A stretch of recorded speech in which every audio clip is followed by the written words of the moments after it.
Muy buenos días a los que se están integrando en el día de hoy. ¿Cómo están? Ya veo que está Braxaurus, Stone, seguramente los demás van a empezar a juntar de a poquito. Hoy obviamente es un día domingo a las 11 de la mañana y también le doy la bienvenida a los que lo vayan a ver en diferido. El día de hoy tengo el honor y el agrado de conversar con un gran artista, un maestro de la pintura y del dibujo, que ha compartido sus conocimientos por muchos años con diferentes alumnos que han pasado por su academia, puliendo a través de su directriz los talentos de cada uno de ellos, enseñándole las técnicas tradicionales del óleo. Nacido en España, ha adoptado a Chile como su patria, a la que ama enormemente. Su espíritu aventurero lo ha llevado a viajar por diferentes lugares, incluso por un tiempo vivió en los Estados Unidos, pero finalmente se estableció en esta delgada y larga franja de tierra a la que lleva como buen chileno dentro del corazón. El día de hoy les presento a don Martín Soria. ¿Cómo está, don Martín? Muy bien, Viviana, muchas gracias por invitarme a tu programa. Como tú dices, es un momento del domingo, hay muchas cosas que hacer y yo agradezco a todos aquellos televidentes que nos están compartiendo con nosotros estos momentos. Sí, no, y además que, mire, no crea, de repente hay gente que le encanta ver directos en la mañana. Lo que pasa es que normalmente uno dice el día domingo es un día de descanso. Para mí no lo es a veces porque yo a veces tengo que trabajar, porque como trabajo con turno, entonces en el fondo para mí el domingo puede ser un lunes, así que no tengo ningún problema en ese sentido. Y le agradezco que usted se tome su tiempo. Yo sé que tiene muchas actividades, no solamente la pintura, usted pues nos va a comentar un poco también a qué otras cosas se dedica. Así que voy a partir con la pregunta que le hago siempre a mis invitados. Quiero saber, ¿quién es Martín Soria? Wow, difícil de explicar. Normalmente cuando te preguntan que quién eres, lo que respondes es yo soy Martín y soy un artista, dices la profesión. Pero yo no lo considero así. Yo lo considero, pienso que yo soy un ser humano y como humano soy un ser libre, autónomo, responsable. Soy un ser también interesado por el bien común, participando también de ese bien común, interesado por el sentido común, por desarrollar ese tipo de ajustes en el raciocinio, en las razones justas de las cosas y soy también un ser interesado en el ideal común humano, en ese ser que somos y que tanto nos cuesta descubrir, porque la ciencia se cuestiona el cómo, el dónde y el cuándo, pero es la filosofía la que se cuestiona el qué, por qué y para qué. Y ese saber qué soy, por qué estoy, para qué estoy, es algo complicado, es muy difícil de llegar a una respuesta así directa. Te podría decir que soy padre de 3 hijos, que llevo aquí en Chile 30 años disfrutando de esta maravilla de naturaleza, porque los recursos naturales del país son inmensos, Sí. y aprendiendo todos los días algo nuevo, enseñando también, dando clases online a alumnos que están interesados en los procedimientos técnicos de la pintura y del dibujo y de la escultura también. Y eso es lo que yo creo que soy. No sé qué Pero más podría decirte. claro, es que la pregunta, todos me dicen, es muy filosófico eso, es como, ¿quién soy? ¿De dónde vengo? ¿Hacia dónde voy? Es como demasiado profundo, pero claro, como bien dice usted, es padre, es pintor, y hace muchos años que ya está acá en Chile. Y eso justamente le quería preguntar, porque usted de nacimiento es español, Sí, pero adoptó Chile como patria, pero usted también viajó por otros países. Me sí. gustaría que nos contara un poco de esas travesías que ha tenido hasta que llegó a esta delgada franja de tierra tan al sur del mundo. Bueno, como muchos españoles tenemos en el gene o en la sangre, tenemos a ese Don Quijote que nos obliga a salir a buscar aventuras. Y yo salí de la casa a los 14 años, cuando Wow. había que salir de la casa a los 14 años. Eso no es algo sorprendente porque en mi época la mayoría salíamos a los 14 años a Sí. trabajar porque España estaba en una posguerra, en un momento donde las cosas estaban destruidas, no existía el bienestar que tenemos hoy en día y todo había que crearlo, todo había que realizarlo, todo había que hacerlo. Entonces a los 14 años había que empezar a trabajar para pagarte los estudios si es que querías seguir estudiando. Y después de estudiar, pues tuve que hacer un montón, después de trabajar de 14 a 17 años, tuve que hacer también malabares para poderme mantener, porque no es mucho lo que te pagan cuando tienes Mm, 14 años. sí. Y yo tenía una Ducati, tenía una moto y para costear la gasolina de la moto tenía que hacer fotografías, revelar fotografías para una ¿A los tienda. 14 años tenía una moto? No, a los 15 por ahí ya me Ah, compré una Ducati pequeña, después me compré una más grande, pero a los 17 ya tenía una Ducati 2,5. Y, y claro, y trabajando en esta pastelería fue muy curioso porque yo estaba con turnos que también te vuelven locos porque tienes que trabajar 8 horas una semana de 4 a 12 de la noche, la semana siguiente de 12 a 4 de mm, madrugada, es decir, te van rompiendo el sueño y queda uno sí. peor que quedas después de fumarte un pito de marihuana. Y ahí tenía que buscarme la fórmula de cómo salir adelante y un día estaba haciendo un retrato de uno de los compañeros, lo puse en la pared, le hice un retrato a grafito y llegó un pintor famoso por allá y el pintor dijo, ¿quién hizo eso? Eso lo hizo Sito, yo me llamaba Sito en aquella época, así me llamaban los ¿Cito? amigos, Sito con X, sí. ¿Y por qué Y Cito? Disculpe que le interrumpa. mi nombre es Luis Martín Soria, Luisito, en España Luisito, pues Ah, quedaba el Sito por ahí. Luisito. Ya, Bueno, disculpe, y de continúe. ahí salió el Sito. Ya. Y este pintor me dice, ¿quieres venir conmigo a mi departamento y ver mis cosas? A lo mejor me puedes ayudar. Yo tenía ahí 17 años, 16, 17. Y me mete en un Mercedes-Benz 220, me acuerdo perfectamente, porque yo me sentía andando, de andar en moto todos los días, a meterte en un Mercedes enorme, pues para mí era un castillo aquel auto. Me lleva a su departamento y me muestra unos paisajes que tenía colgados en la pared en uno de los departamentos más caros de Madrid. Wow. Y le pregunté, ¿y esto tú vives de ello? Sí, yo hago una exposición al año y con eso mantienes el departamento y con eso mantienes el auto y con eso vives como vives. Sí, sí, yo normalmente vendo todo cuando hago estos paisajes. Yo miro los paisajes, dije, esos paisajes los hago yo, pero de carrera. En un mes me pinto yo estos paisajes y esto es facilísimo. Y ahí me surgió la gran idea de ir a buscar a alguien que me enseñara, porque sí, yo tenía facilidad para el dibujo, pero no tenía tecnicismos, no tenía el oficio. Claro. Y de ahí fui a una academia, se llamaba, bueno, Artaquio se llamaba la academia, y el dueño de esta academia, Rosendo Loriente, todavía me acuerdo de él, un tipo genial, espectacular, me ayudó muchísimo. Este señor me dijo, porque yo le dije, mira, vengo en el mes de julio, tengo plata para pagarte el mes de julio porque esta academia es muy cara y yo no tengo más dinero para pagar este, este programa. Así es que, pero puedo estar en las vacaciones, las puedo aprovechar y hago el curso del mes de julio. Y bueno, yo empecé a dibujar, pues como tenía el hábito de trabajar 8 horas en la pastelería y las 8 horas de trabajo en la pastelería es trabajar todo el día sin moverte porque no hay descanso, no hay cigarrillos, no hay Claro. café, tienes que estar trabajando. Cuando me puso el tablero y me puse a dibujar la Venus de Milo, pues yo hice ¿cómo La decirte? El misma mismo disciplina. proceso, la misma disciplina que tenía para trabajar en la pastelería. Y estuve de 8 de la mañana hasta las 8 de la noche ahí pegadito al tablero y me terminé la Venus de Milo en un día y medio, creo que fue. Wow. Y este señor empezó a decir a la gente, mira cómo dibuja Sito, mira, mira cómo dibuja Sito, y a mí me tenían como el modelito porque la mayoría de los niños que estaban allí era gente bien, gente que tenía plata e iban, no sé, pues a postular a la Escuela de Bellas Artes por hacer algo. Y claro, a mí me veían como algo extraño. Bueno, ese algo extraño pasó el mes, yo hice varias esculturas allá en Carboncillo y le dije, Rosendo, ya me tengo que ir porque no, pero ¿cómo te vas a ir? Tú tienes que seguir acá. Bueno, haciendo cuento corto, él me ayudó, gracias a él pude llegar a la escuela, después de la escuela empecé bueno, me llamaron para el ejército, en el ejército estuve de controlador de vuelos en la FAMET, las Fuerzas Mm. Aeromóviles del Ejército de Tierra, ahí me tocaron cosas difíciles, pero bueno, el caso es que Eh, terminé mi lugar en el discul- ejército, disculpe, mi lo tema, interrumpo. sí, Martín, disculpe, lo interrumpo. Pero en el ejército, ¿cuánto tiempo estuvo? estuve 12 meses o 18 meses, no me acuerdo Ah, exactamente. perfecto.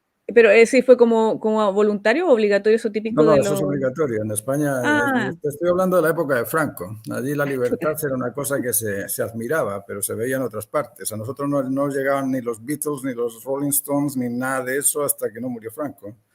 Chuta. Era un tema complicado.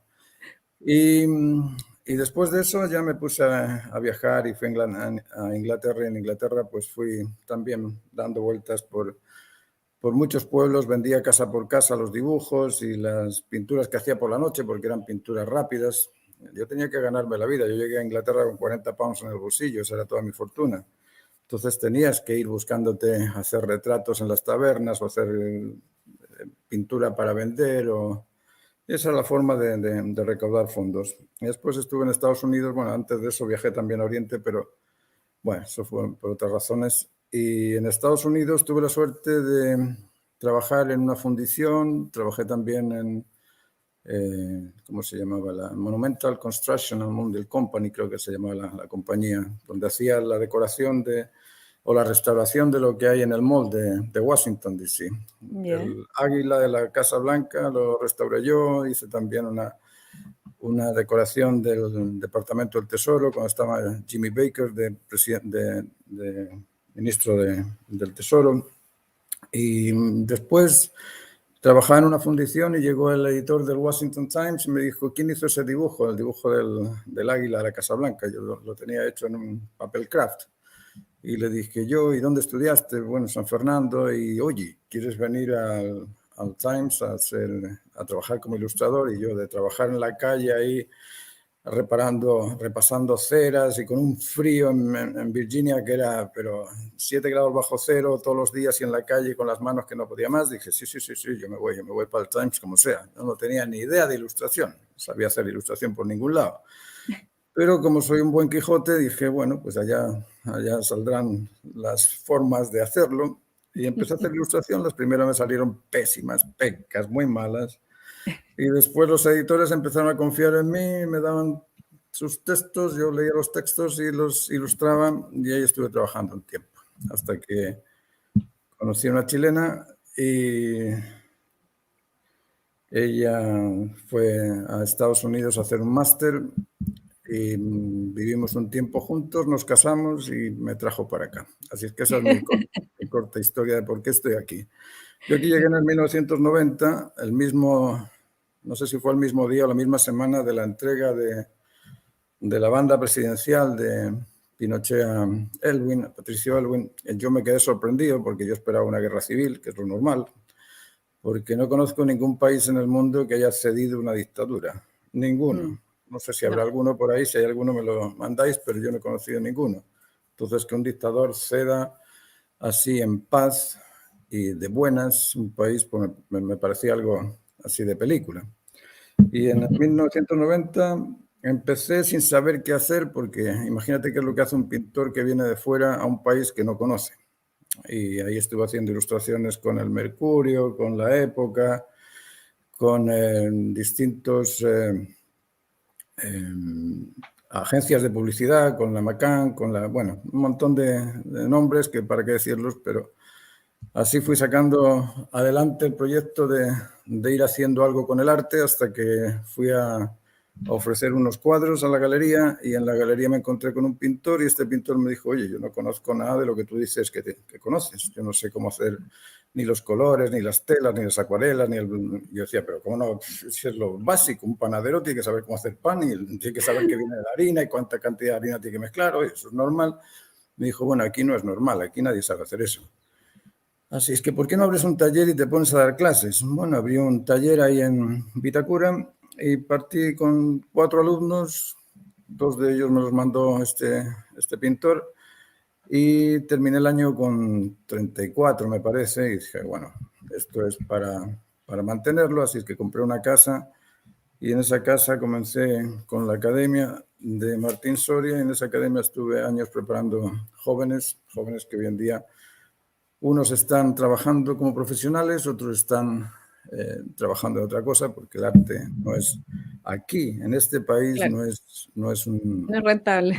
no es rentable, pero claro, los que se han ido a Europa viven bastante bien y tengo otros también en Estados Unidos que también les va muy bien, pero el país aquí es complicado vivir del arte. Yo te digo, yo le agradezco al más allá o al más acá o al que esté arriba, si es que hay alguien, el haberme protegido durante estos 30 años, porque sacar adelante un proyecto, poder educar a tus hijos, poder comer y mantenerte bien y encima poder ahorrar en un medio como este no es fácil, no es Sí. fácil. vivir Pero del bueno, arte acá en Chile es complicado. Y más encima, como usted bien dice, uno,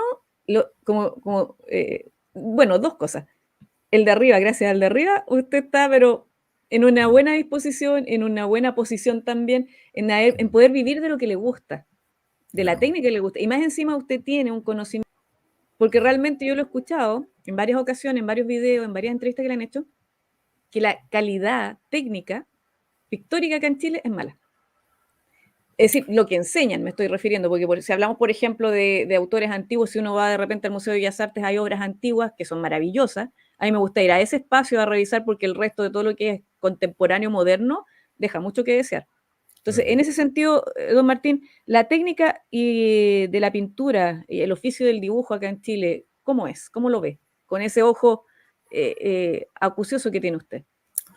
A ver, tenemos que pensar que yo vengo de un lugar que tiene 25.000 años de historia de arte. Cuando vas a las cuevas de Altamira, supuestamente, según dicen, se pintaron hace 25.000 años. 25.000 años de historia. Y aquí tenemos 2.000 años perdona, 200 años de independencia, más o menos 200, 250, no sé el caso de Chile, pero alrededor de 2 siglos de Claro. existencia. 2 siglos de existencia donde tienes que acomodarte a la tierra. Es decir, el arte en Europa surgió cuando ya tenías cultivos, tenías métodos de abastecimiento, podías descansar y en el tiempo libre te ponías a hacer arte. Pero es que Ujú. aquí no hemos tenido ese tiempo todavía. Aquí la historia ha sido una historia de ojalá poder mantener un estatus que nos dé para alimentarnos y para pensar en algo, porque educarnos tampoco nos da para educarnos, pero sí vamos pensando y vamos abriendo caminos para poder llegar a comprender lo que en Europa se comprendió hace 2000 años. Entonces, no se puede comparar una cosa con la otra. Claro. Bueno, Chile es Lógico, un país joven, obviamente. lógico, es un país, América, no Chile. América es un continente muy joven, a pesar de que hay pueblos originarios que han estado aquí desde quizá antes que los europeos, pero a nivel de desarrollo artístico, lógicamente, no ha habido ese Mm. tipo de procedimientos técnicos. La técnica es un hábito repetido y el oficio es el dominio de una técnica. Es decir, para dominar ese hábito repetido necesitas repetir el hábito consecutivamente muchas veces.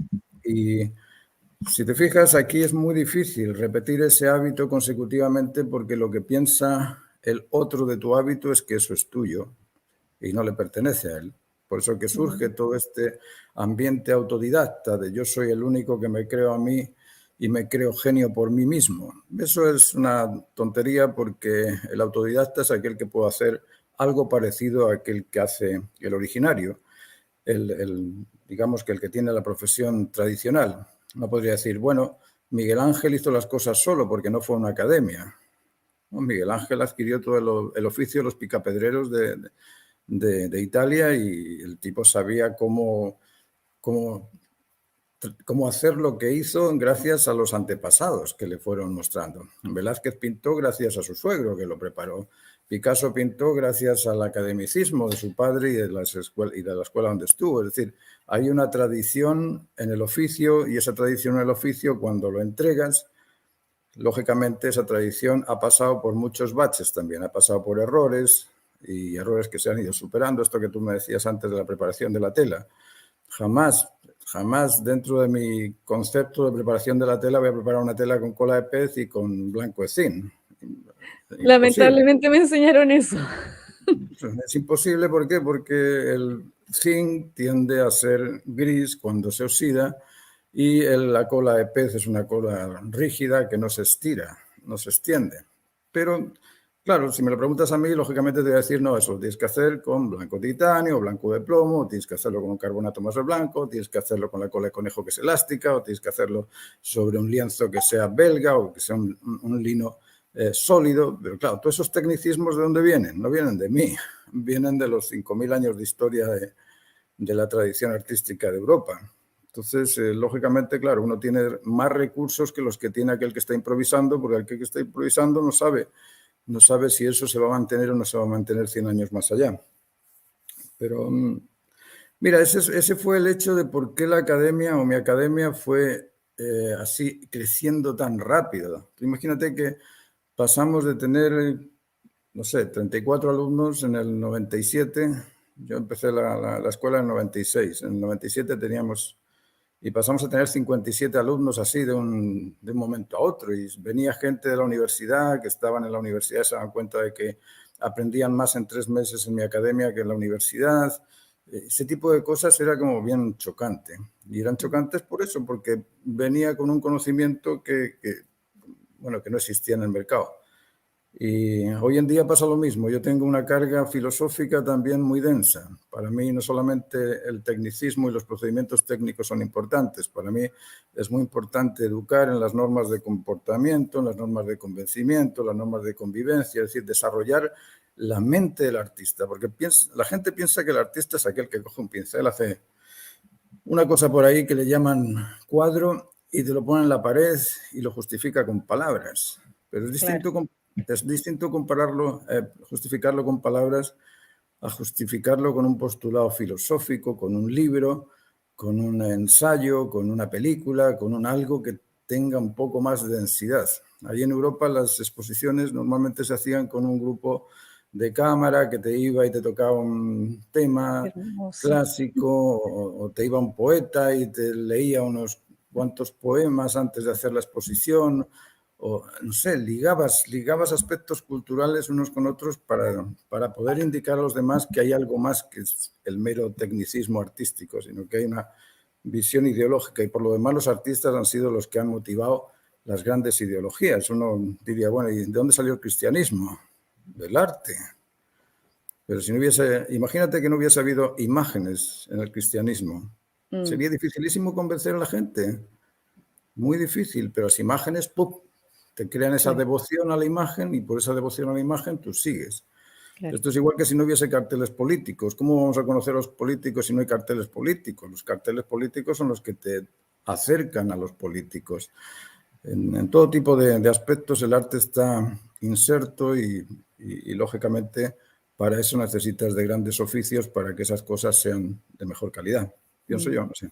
Sí, no, y además que como comentó lo del arte cristiano, me acordé de una charla que hizo Vittorio Di Girolamo hace muchos años atrás en Linares, en este momento, no me acuerdo si fue la municipalidad o no. Y él dijo que nos pasó 2000 años de arte cristiano.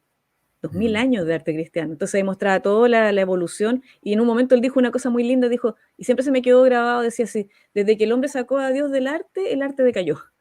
En cierto sentido tiene como razón, porque mucha inspiración, por ejemplo, en la época del Renacimiento, el Barroco, lo hacían a través de la Biblia. Ocupaban la Biblia, buscaban por ejemplo, el libro de Judith, el libro de Esther, por ejemplo, la de Judith matando a los Fernes, que de Artemisia Gentileschi, que es una obra muy fuerte para la época. La imagen es muy impactante y con mucho dinamismo también. Entonces, de alguna manera, como usted bien decía, el arte cristiano, además de que enseñó, especialmente gente que en esa época era iletrada, a través de la imagen, ellos podían comprender. Y además de eso, aparecieron muchos artistas con una gran calidad pictórica y con, bueno, obviamente eso puede tomar para largo el hablar de diferentes épocas, de la Edad Media, al Renacimiento, Barroco, etc.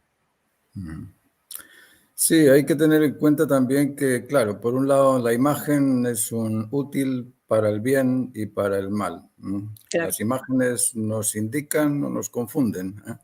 Dentro del cristianismo se han hecho muchas imágenes muy extrañas, imágenes que no tienen ningún tipo de justificativos, como la idea de los ángeles volando con plumas o cosas así, que uno dice, bueno, el ángel es un servidor custodio y como servidor custodio todos tenemos ángeles, todos tenemos los instintos que son servidores custodios, tenemos las virtudes de la prudencia, la firmeza, la templanza, que son ángeles, porque la palabra ángel viene de Oriente, viene del Irán, viene del teísmo y significa eso, custodio.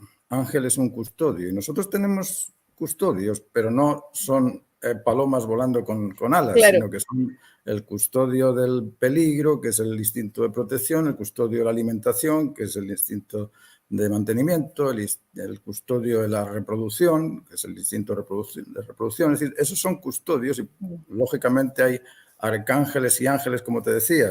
Las virtudes pueden ser los ángeles y los instintos pueden ser los arcángeles, porque sin instintos no vives, pero sin las virtudes tampoco te mejoras. Entonces, Uno podría meter todo esto dentro de un aspecto mitológico y hablar de un montón de cosas, pero el arte, como te digo, ha creado muchos problemas por imaginar cosas que son inimaginables. Es como el UFO, ¿cómo se llama? El objeto volante no identificado.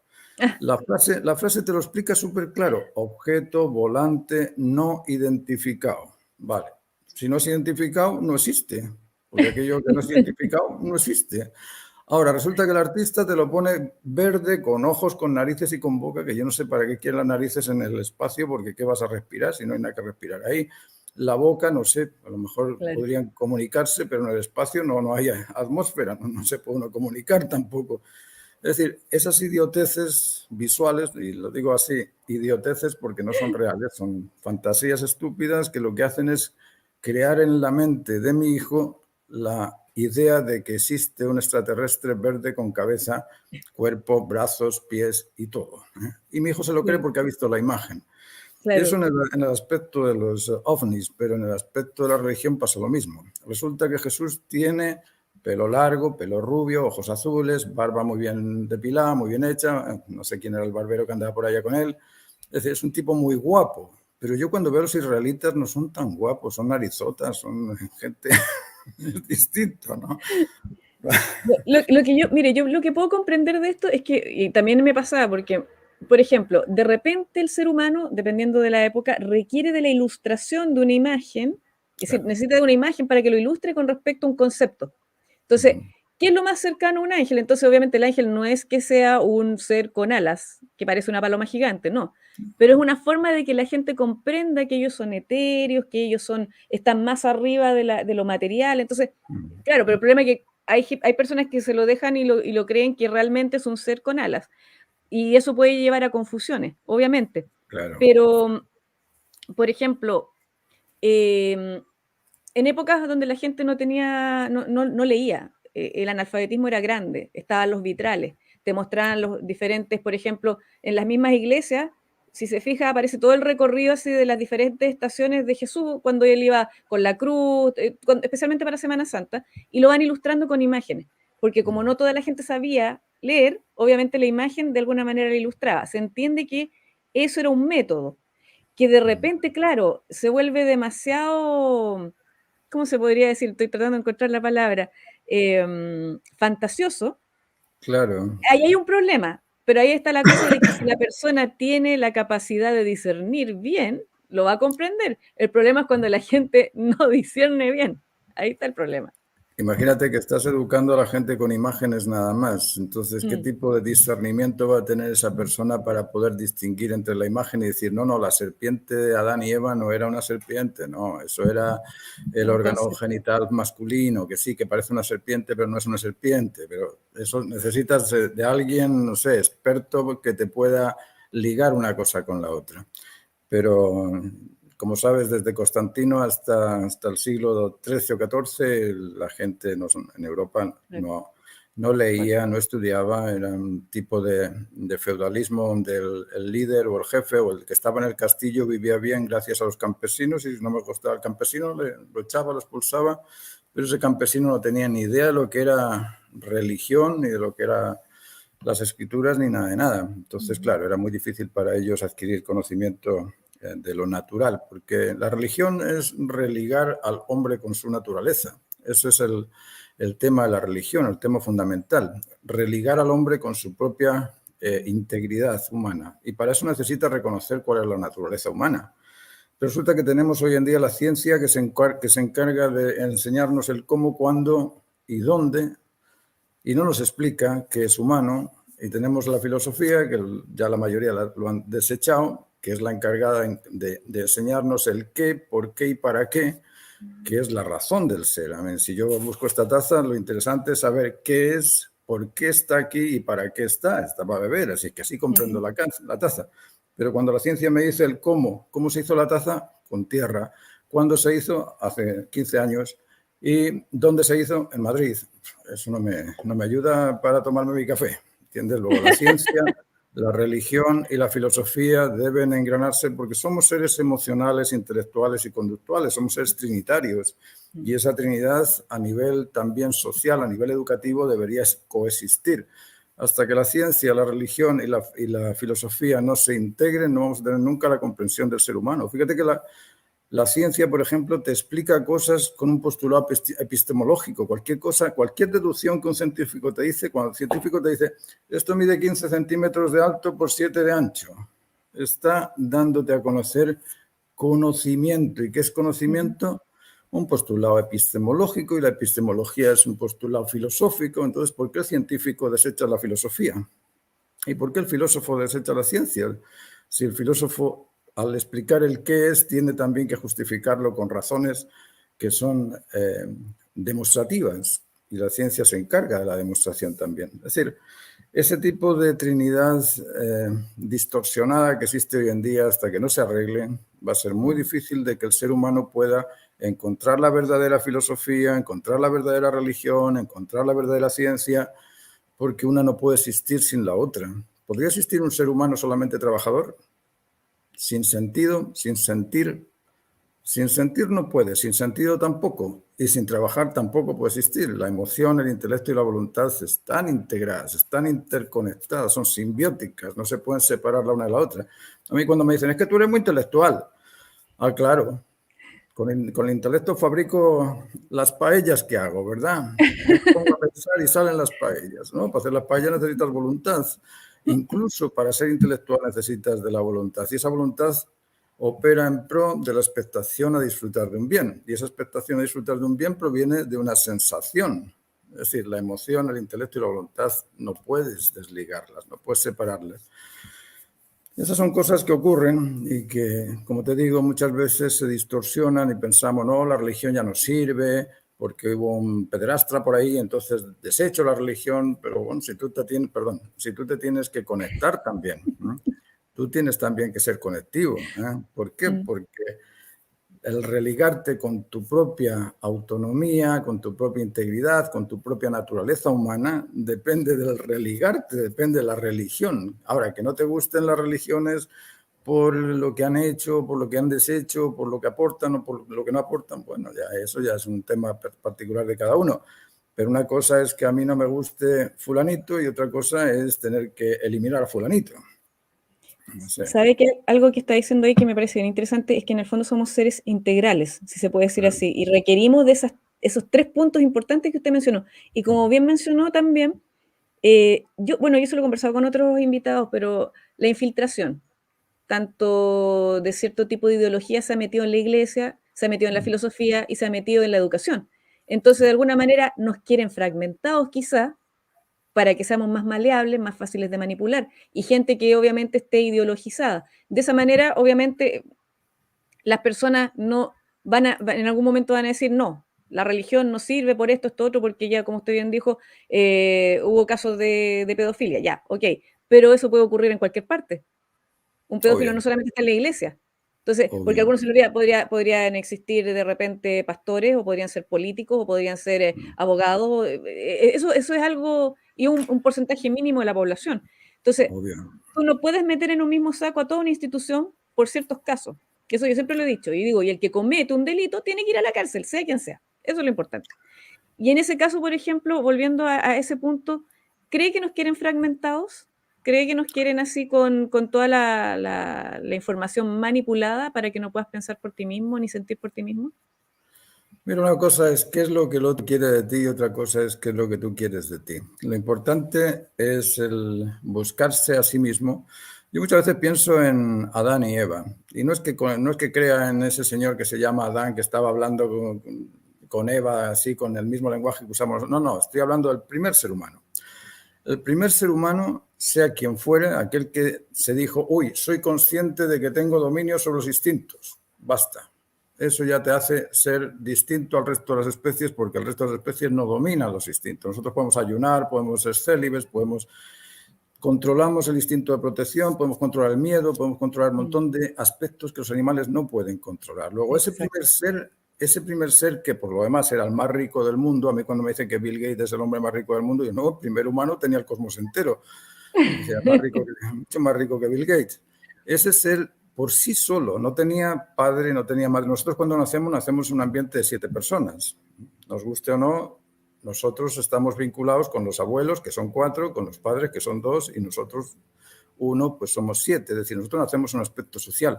Pero este primer ser no tuvo esa suerte. Este primer ser salió solo, quizá con una gemela, con una hermana gemela, y estaban ahí los dos solitos y ellos eran los responsables de buscar cuál es su propia identidad. Es decir, nosotros ahora abogamos a ver qué dijo Platón, qué dijo Sócrates, qué dijo el filósofo Kant, qué dijo el otro. No, en aquel momento este hombre no tenía nadie que le echase una mano, no tenía profesores, no tenía maestros, no tenía compañeros, no tenía nadie, tenía que descubrir qué soy, él solo. Bueno, porque si tiene que cumplir alguna misión como ser humano, y el humano está ahí por algo. Si nos fijamos, el ser humano es el único responsable de la ecología y de la biología general. Es decir, cualquiera de nosotros tiene el potencial de ser presidente de las naciones, si quisiéramos ser. Cualquiera. Si hoy en día es presidente de cualquier cosa, bueno, lo tenemos todos dentro. Ese primer ser tenía que reconocerse capaz de desarrollar su sensibilidad, su intelectualidad, su voluntad y de controlar también la prudencia, la firmeza y la templanza. A mí me hace mucha, ¿cómo decirte? Me sorprende cuando me dicen las madres, padres que traen a los niños, yo quiero que eduques a mi hijo, yo quiero que le enseñes muy bien. Enséñale todo, dime cuántos libros tengo que comprar. Yo le digo, libros ninguno. ¿De qué me sirve que le compres libro a un imprudente? ¿De qué me sirve que le compres libros a un cobarde, a un inoperante, a un ineficiente, a un destemplado? ¿Qué hace un destemplado que se levanta, que se sienta, que se levanta, que se sienta? ¿Cómo puede concentrarse en estudiar ese libro? ¿De qué me sirve el libro si no tengo la virtud en ese ser?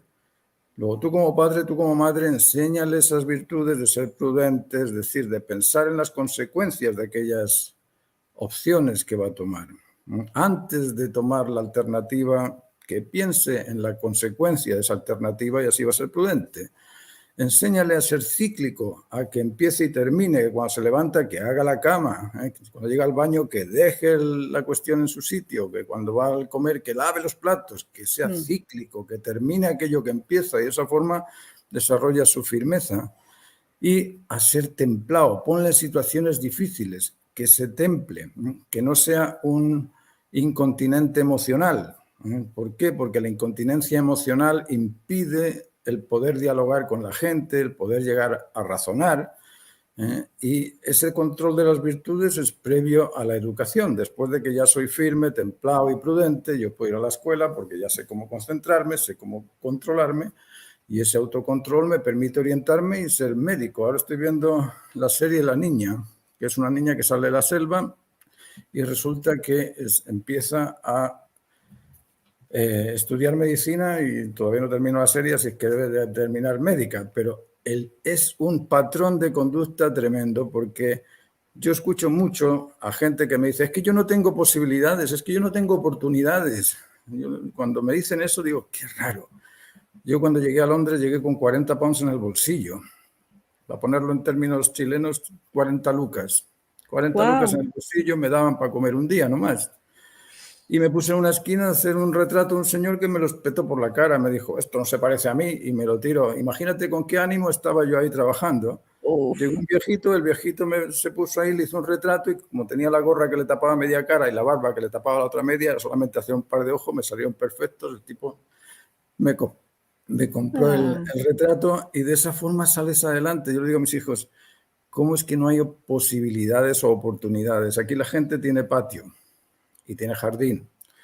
Comprar un par de tijeras es pedirle a 4 vecinos, oye, ¿me puedes dar algo? Oye, ¿me puedes dar algo? Oye, ¿me puedes dar algo? Y tienes suficiente para comprarte unas tijeras para podar el pasto.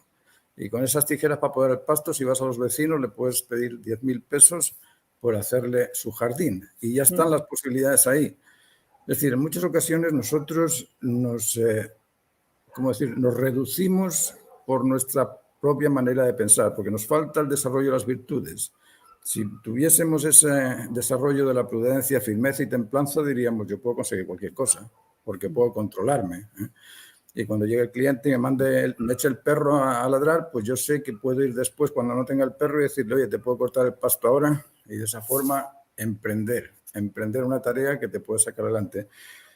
Yo no sé, yo pienso que eso debería de educarse en las escuelas, además de educarnos en las normas. Hay normas de comportamiento. Yo veo que hoy los niños chicos corren como bestias para allá, para acá, gritan para arriba y para abajo. Bueno, no sé. Yo estuve en Inglaterra y, bueno, no es poner un ejemplo de uno u otro, sino que hay niños que se autocontrolan porque los padres les enseñan a controlarse desde niños, y hay niños que nunca se autocontrolan y después llegan a los 18 años y el padre, es que no puedo con mi hijo. Bueno, pues con tu hijo, mira lo que has formado. Cosas ¿Cree, así, cree don sí. Martín que a lo mejor están los padres quizás actualmente, quizás dos generaciones, una generación, no se han tomado en serio el rol de ser padres y han sido muy permisivos con los niños? Quizás una, porque tuvimos económicamente una época, entre comillas, buena, entonces el niño se le daba todo lo que quería porque los papás no querían que ellos pasaran las mismas apreturas que tuvieron cuando jóvenes.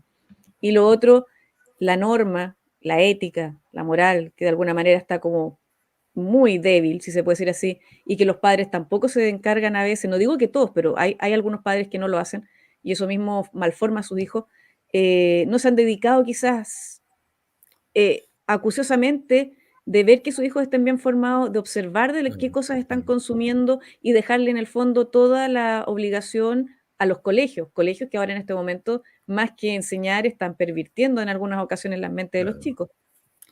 Si el colegio no es el educador es aquel que te cría, y el que te cría Exacto. es el que está en tu intimidad.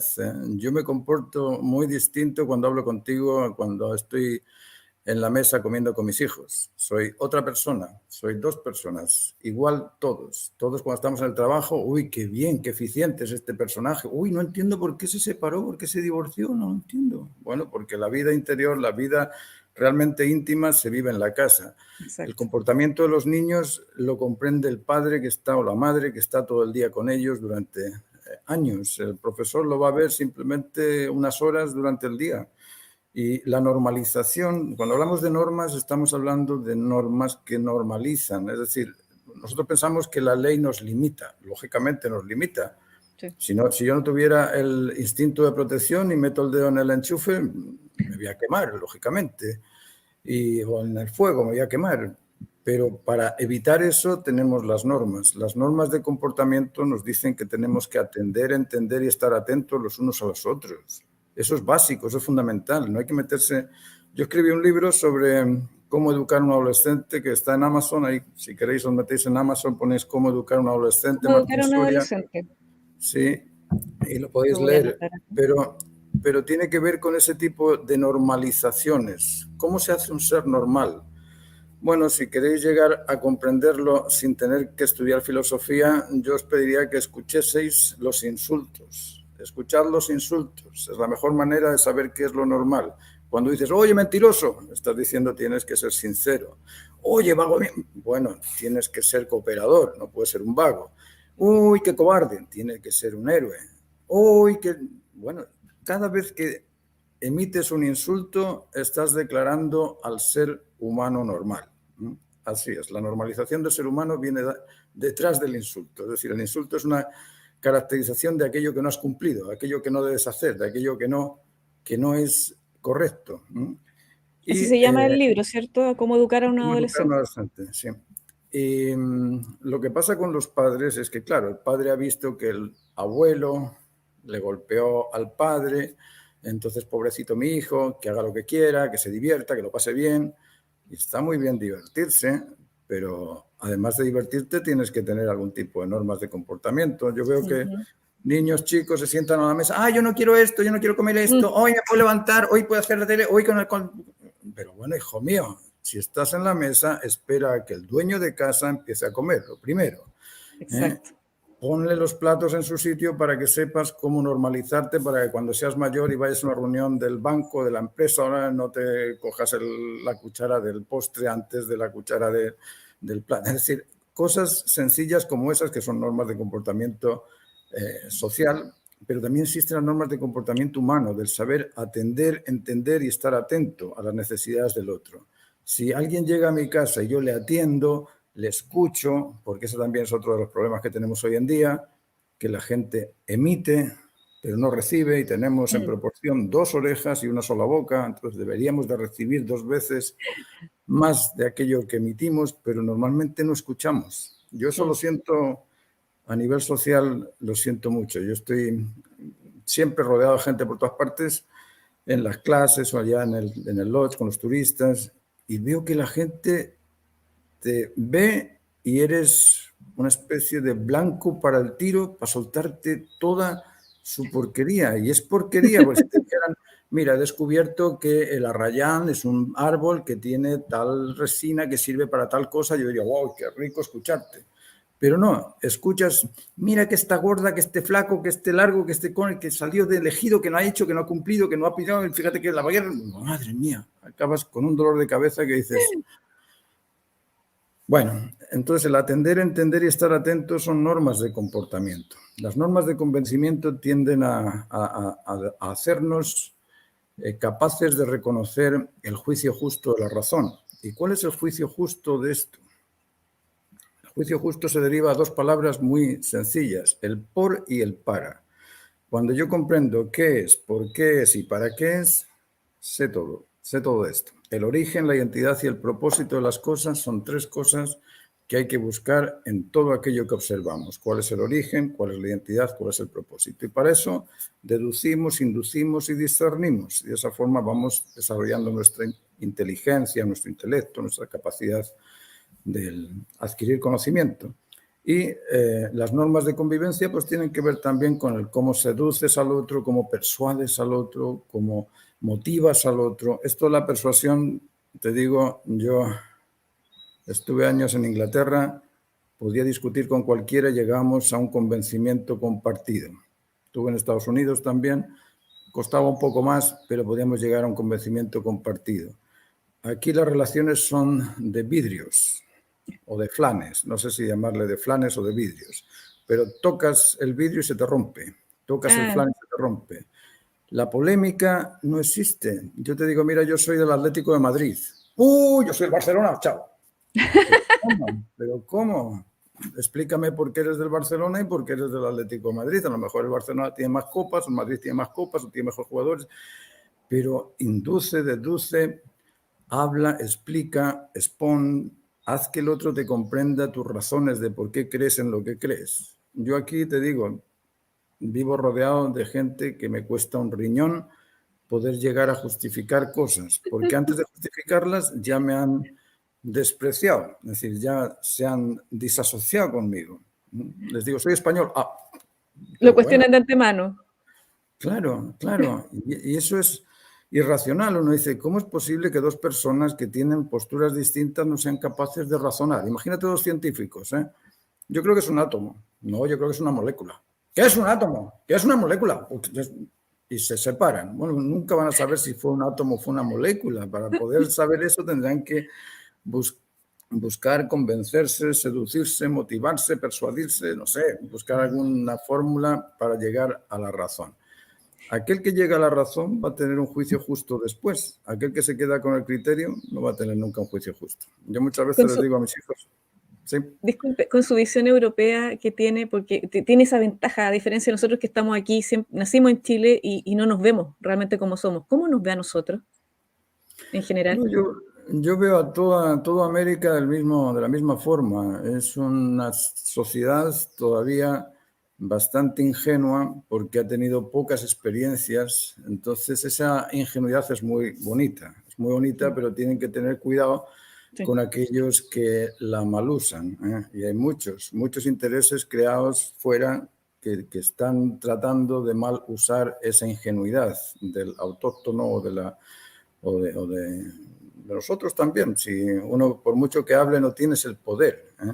En otras naciones adquieres poder y el poder siempre es superior a la fuerza. Entonces aquí se creen que con la poca fuerza que se tiene ya se van a defender contra un poder que es extraordinario. Mira, yo ahora voy a entrar en el tema que tú decías. Yo fui trotskista en mi juventud Y siendo trotskista, lógicamente crees en el ideal de izquierda, en el ideal social marxista. Y la Internacional Socialista era una organización que estaba en Bélgica en el 73 y yo observaba esta cosa que estaba pasando en Chile desde Europa. Y aquí cuando hablo con los chilenos piensan que esto ocurrió en Chile nada más. Y yo pensaba, fíjate qué curioso el caso de Chile, que es la única nación donde va a suceder buscar ese ideal común o ese, como decirte, reino de los cielos proletario, y va a surgir de una manera voluntaria. Qué bueno. Y yo tenía amigos allá en Europa y todos andábamos expectantes de cómo iba a ser este cambio para poder mandar a más gente desde Europa, para poder empezar el ideal proletario. Y bueno, en mi caso ocurrió que me fui a Inglaterra a leer ahí en una biblioteca en Manchester y empecé a darme cuenta de que cuando me metí dentro de la teoría del valor de Marx, dije, ¿cómo es? ¿Qué es esto? Me dicen que las cosas valen un precio estatal, es decir, esto que yo lo puedo hacer con barro, que lo saco de la tierra, que tardo 2 horas, a cada hora le pongo un valor, $1, trabajé 2 horas en esto, vale $2 y ya está, y de esa forma ajusto los precios y ya verás tú cómo la cosa funciona. Claro, en el caso de la taza es fácil saber cuánto va a costar, pero en el caso de este reloj, que tiene un montón de piezas, a ver por cuánto vendes el reloj. No habría dinero capaz de comprar un reloj, claro, porque cada pieza implica un tiempo y ese valor del tiempo es inmenso. Y ahí empecé a darme cuenta de que la teoría del valor de Marx está completamente patas arriba, eso no servía para nada. Y como no servía para nada, pues abandoné mi quijotesca misión trotskista marxista. Y cuando me dijeron también que Marx decía o hablaba de la lucha de clases y que una contiene una afirmación y una negación, y la afirmación niega la afirmación y la negación de la otra postura, es decir, la tesis versus la antítesis, que chocan unas con otras y sale el pollo, sale la síntesis, que es algo distinto. Y dije, oye, yo cuando quiera tener un hijo no voy a tener que meterme en la cama, darme de puñetas con mi mujer, a ver cuándo los dos pelea más y se opone más para que surja un niño. Y el niño va a parecerse a mí con ojos azules o a mi mujer. Todo esto es ilógico. Bueno, hasta ahí llegó mi inserción en la política. De ahí en adelante nunca más me he vuelto a meter en política. Pero te lo decía con respecto a esto, con respecto a que sí, hay una intrusión extranjera en todo lo que cada país realiza. Cada país. Yo cuando estuve en el Times me di cuenta de que los americanos estaban interesados en reconstruir Pearl Harbor, en reconstruir Corea del Sur, en reconstruir Vietnam, en reconstruir todo este tipo de... Pero reconstruirlas también con otra pseudo motivación, la motivación empresarial. Es decir, poder establecer ahí un libre mercado y poder mandar tus empresas y que funcionen. Eso hoy en día existe en todas partes. Antes el poder provenía del ejército. Es decir, si tú tenías un ejército poderoso, eras quien mandaba. Hoy en día ya el ejército ha pasado a segundo plano. Hoy en día el poder está en el dinero. Y aquel que tiene más dinero es el que manda, el que organiza las cosas. Así es que vivimos en una sociedad, no sé cómo llamarlo, pero dependiente del dinero, dependiente de la plata, de la economía. Que no, yo no pienso que eso sea ni bueno ni malo. Si el dinero bien utilizado es bueno. El problema es cuando está mal utilizado. El problema es quiénes son los que manejan ese dinero y quieren manejar los otros países. Ahí está el problema. Oiga, una consulta, yendo a otro tema, al tema realmente de su profesión y de su amor, que es el arte. Usted tiene una academia. ¿Cuántos años tiene ya esa academia? Y además de, como usted comentaba, usted forma completamente, integralmente a los alumnos ahí. Les enseña no solamente a pintar, sino que también a comportarse, a concentrarse, a tener disciplina.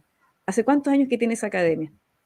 La academia partió en 1996 y la vendí en el 1916, me parece, como academia. Ahora estamos armando otro tipo. En el 2016 la vendí, sí.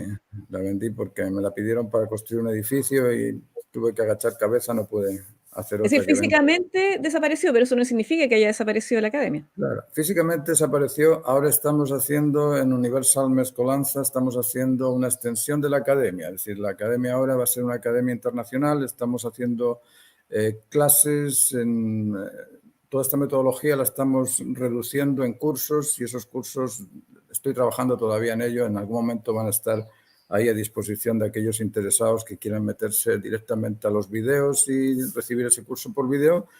Y por otro lado estoy haciendo las clases particulares que las hago en grupo o personalizadas y es un curso de 24 clases. En esas 24 clases explico los procedimientos técnicos y un poco la metodología también espiritual, por llamarla de alguna manera, o filosófica, como quiera llamarlo. La metodología más de desarrollo de las virtudes, porque el artista es un virtuoso, nos guste o no, lo que apreciamos del artista es la virtud. Ahora, si no desarrollamos las virtudes, no podemos llegar a ser virtuosos.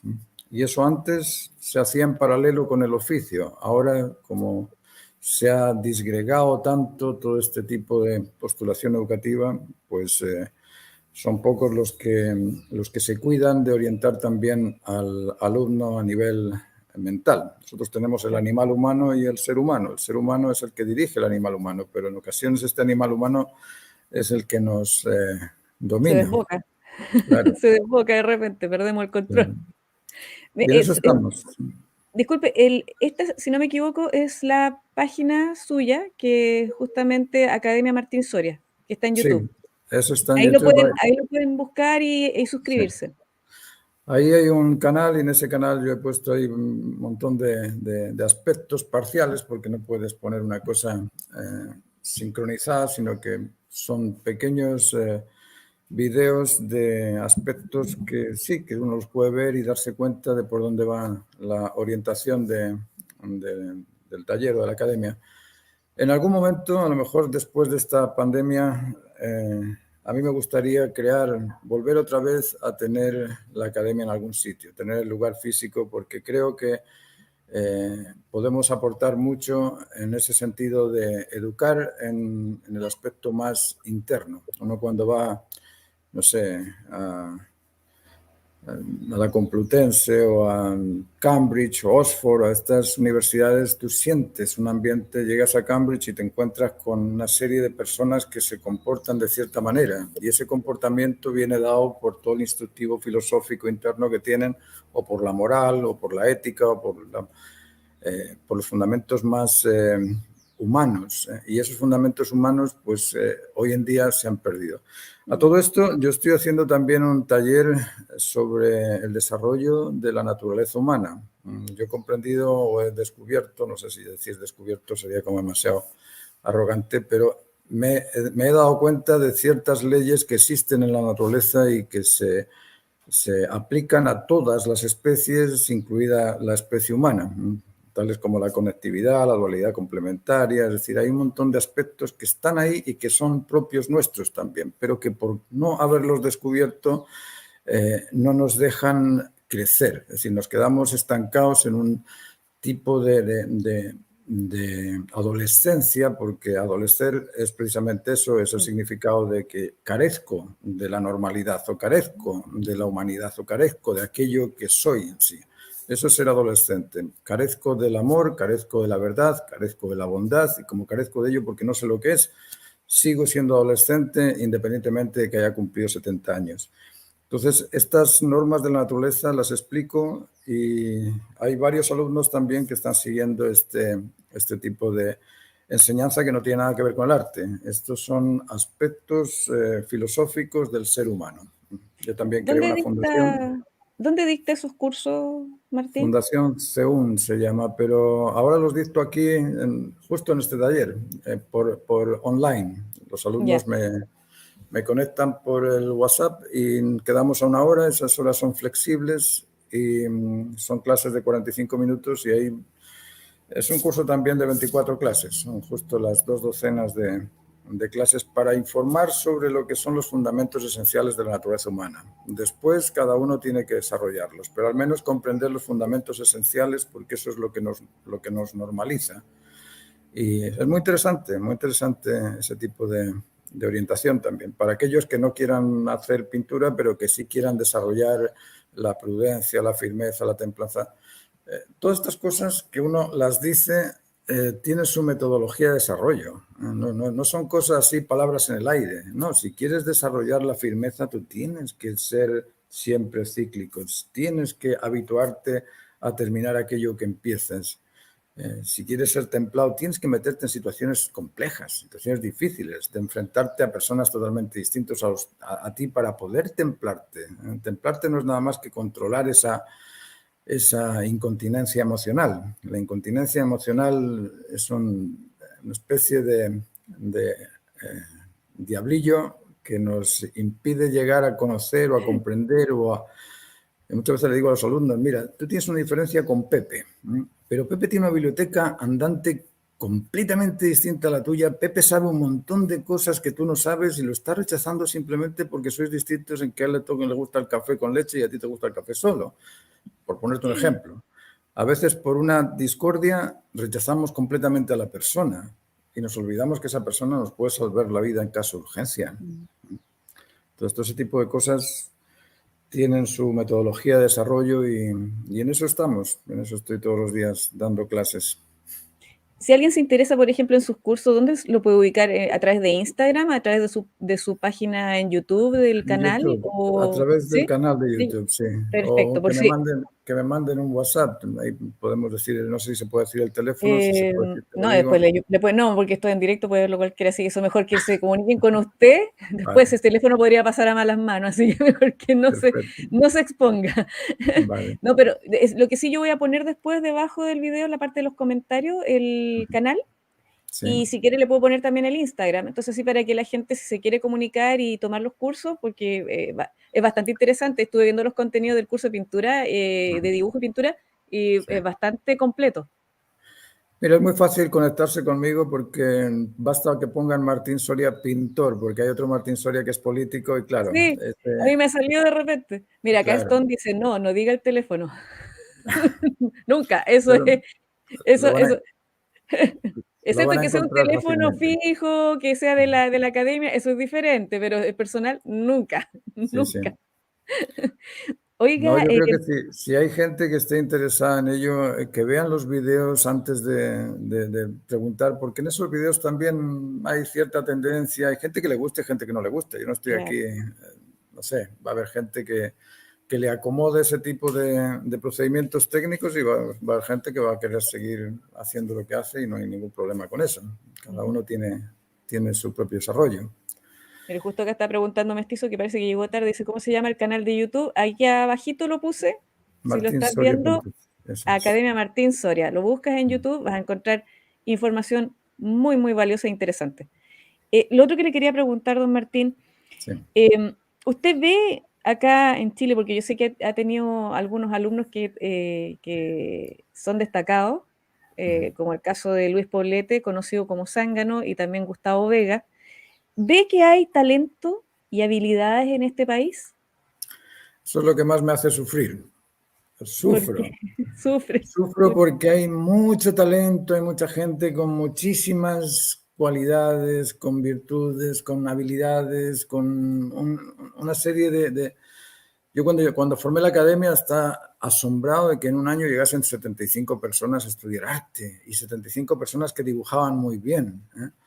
El tema no es ¿cómo decirte? El talento en sí. El talento es la suma de experiencias, conocimiento y actitud que tiene uno. Eso es el talento. Es una suma de emoción, intelecto y voluntad. Es decir, no es solamente la habilidad de hacer, sino que tienes que tener también.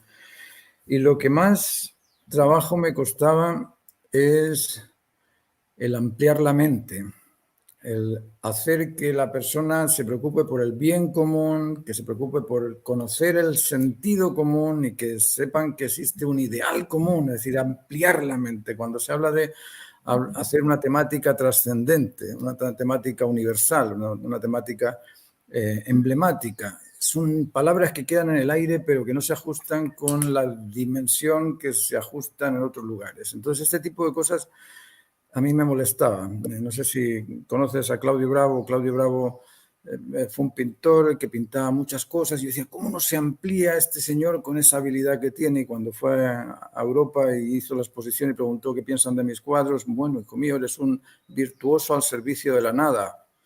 ¿Cómo un virtuoso al servicio de la nada? Estás hablando con Bravo, sí, porque lo que haces es meras copias de lo que puede hacer un fotógrafo bien pintado, pero son cartelistas de sus ilustraciones, eso no es el arte que se considera en Europa, porque allí buscas eso, temas trascendentes, universales, iconográficos. Eso es lo que más trabajo me ha costado así con los alumnos aquí en Chile, que también es razonable porque allá en Madrid tú sales de la casa, te vas al kiosco y tienes libros. Y cambias el libro viejo por el libro nuevo y lo lees y cambias el libro, no pagas nada, lo lees y estás cambiando libros, estás educándote. Aquí en Chile, un librito de inglés para mi hija me pidieron 85.000 pesos. ¿Qué? Digo, ¿cómo es posible que un ochenta y librito de cinco inglés, mil pesos por 85 un mil libro? pesos por un librito de inglés? Un librito que era No así de le, grueso, no no le tenía más puedo de 200 creer. páginas.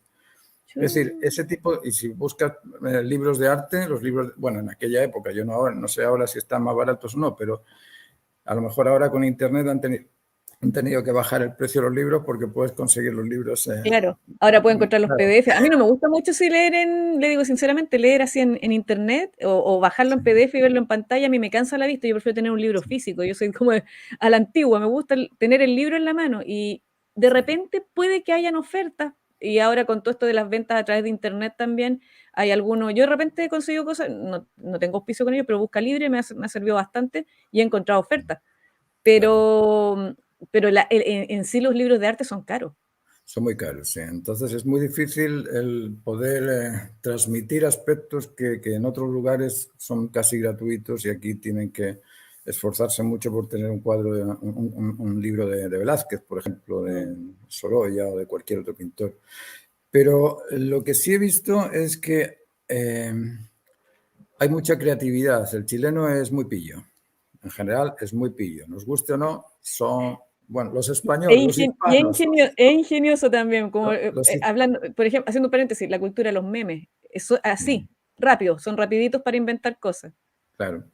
Esa creatividad está inserta dentro del chileno, nos guste o no, está ahí y es una posibilidad de hacer. El problema es la disciplina, ¿eh? Mm, Que se tiene mucha creatividad pero poca disciplina, entonces, y tampoco se tiene esa estabilidad emocional, como te decía, somos mm. incontinentes emocionalmente, nos dañan mucho las cosas. Fíjate que a mí, en lugar de, no sé, decirme, mira, esto es lo que yo hago, te lo presento, me mandan cosas, ¿me puede opinar? ¿Y por qué te tengo que opinar? ¿No estás seguro de lo que has hecho? Si estás seguro, dime, mira, esto es lo que yo hago, ¿eh? Pero esa pregunta de ¿me puede opinar, me puede decir qué piensa de esto? Ya te está poniendo en una posición donde Sí, automáticamente te voy a decir, mira, pues estás por debajo de mí porque no tienes la seguridad de enfrentarte a mí. Ese tipo de sensación de automenosprecio es muy, muy generalizada. Yo no entiendo por qué, porque es un es país raro, somos rico. medios inseguros, somos medios Sí, inseguros. Yo me considero, yo lo admito, yo soy insegura para preguntar algunas cosas, así sí. que, Sí, en ese sentido no sé cómo decirte, pero hay una cierta sensación de que somos menos y el ser humano no es menos uno que otro. Hay gente que tiene mucha plata y no por tener mucha plata va a ser más humano que yo, va a ser un humano exacto. igual que yo. Entonces, esa concepción de la igualdad en cuanto a que somos iguales por ser humanos, yo lo veo allí en el Lodge también, que viene un turista y viene un turista de arriba, por tomarte algo. Y el de arriba, oye, hace esto al otro. Viene un turista de abajo y el de abajo se queda mirando las estrellas. Pues si estás pagando igual que el de arriba, también tienes derecho a decirme, oye, tráeme esto, tráeme el otro. Pero no sé por qué no existe esa libertad de sentirse seguro, de que lo que hago es lo que yo hago. Si tú lo consideras bien, bien, y si no lo consideras bien, peor para ti, eres tú el que lo consideras. Yo cuando era joven le tenía miedo al ridículo y a los 17 años me dice un compañero, me dice, tú no puedes ser tan cohibido, tan así, sal a la calle y ponte en pelotas ahí. No, desnudo no me voy a poner desnudo en la calle porque me da vergüenza, ¿eh? Bueno, me compré un kimono, por ahí tengo fotos con el Un kimono. kimono. y me pinté el ojo. En aquella época era la época de La Naranja Mecánica, de una película Ah, ya. Sí, sí, la vi, holandesa. a mí me dejó aterrada esa película.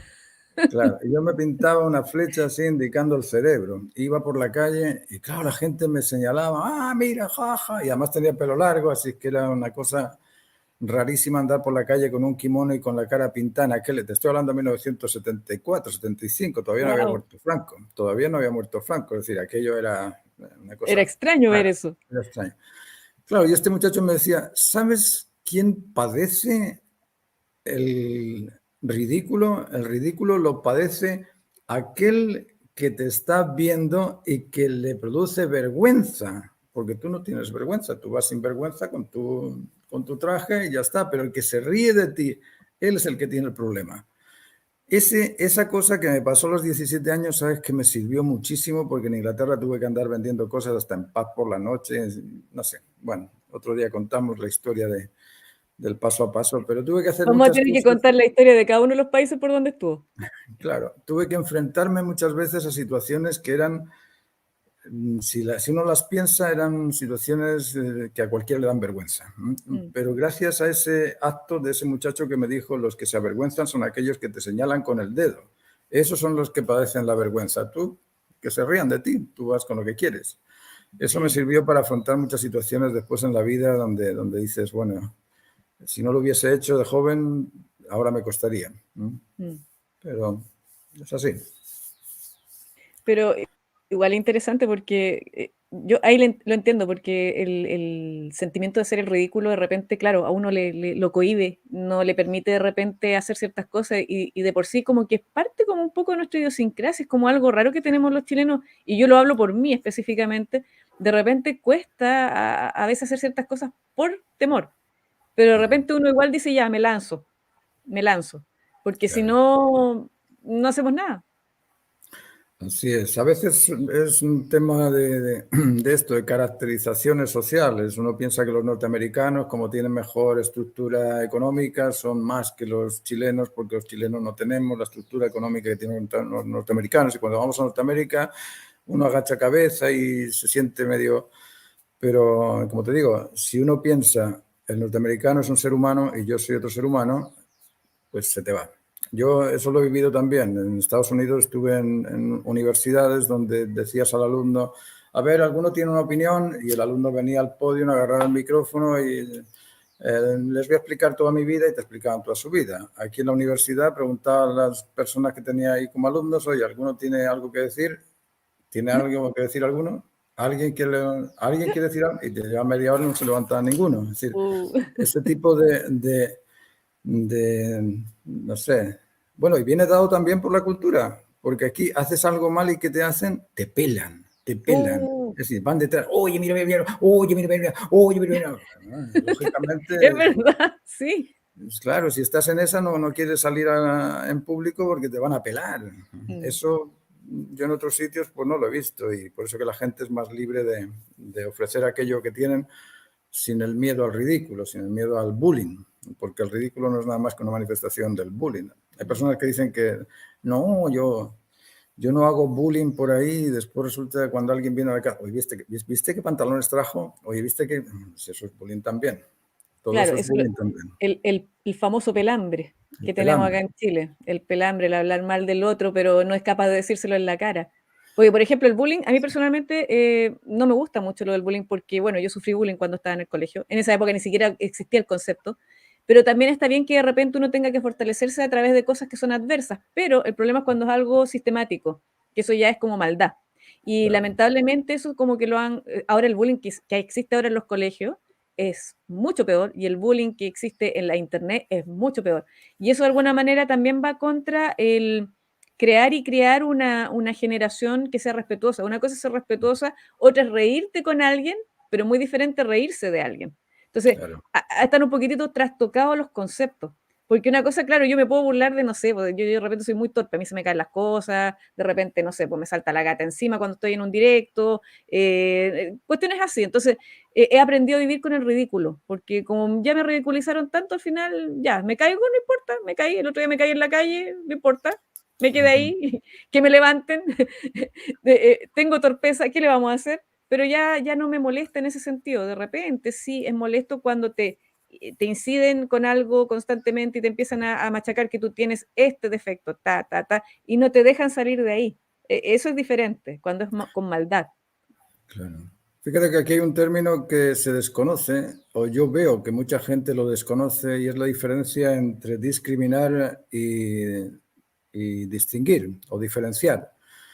Yo puedo diferenciar una cosa de la otra y no estoy discriminando a nadie, pero cuando discrimino estoy malintencionando a esa persona, estoy rechazando de una forma despectiva a esa persona. Discriminar es eso, discriminar es tratar mal a alguien por algo que ha hecho, y eso es muy distinto de diferenciar. Yo encuentro diferentes a un hombre y una mujer y no por eso estoy discriminando ni al hombre ni a la mujer, ¿eh?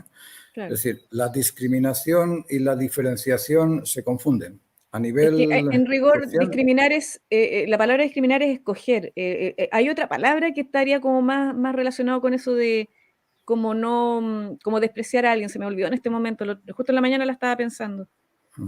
pero la discriminación contiene un apelativo negativo, es decir, estás hiriendo a esa persona cuando Claro. estás discriminándola. Yo Sería discrimino al más negro porque segregar, es negro, al chino porque es chino, entonces por ser chino lo estoy rechazando. Eso es discriminar.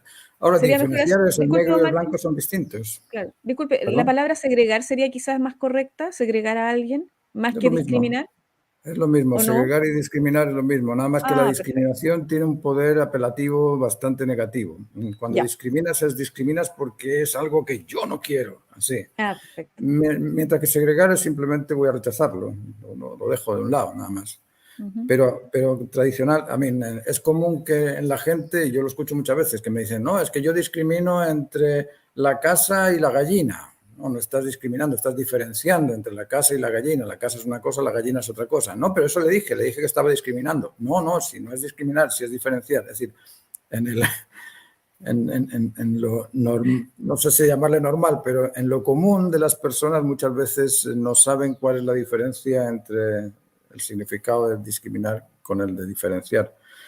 Y, bueno, pero eso no es una cosa que sea de Chile, ¿eh? Eso viene de mi madre patria. Nosotros los españoles somos los causales de todas estas tradiciones que están aquí mucho más arraigadas que allá, porque allá se liberaron con toda esta información externa. Pero esto viene de los españoles son, como te digo, son criticones, siempre andan por ahí detrás diciéndote la... Mm.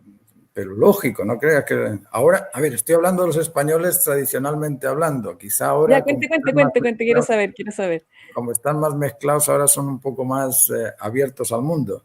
Pero la España de Franco, por ejemplo, en la España de mi época, del siglo pasado, era impresionante el hecho, el miedo al ridículo era algo, pero tremendo, tremendo. Y ese miedo al ridículo se fue superando con el flamenco, con toda esta ingeniosa actitud de los españoles, que con una lumbre te hacen las fallas de Valencia, que con un toro te hacen el encierro de los toros, que con un tomate te hacen la tomatera. Eso es ingenio, eso sí que es ingenio.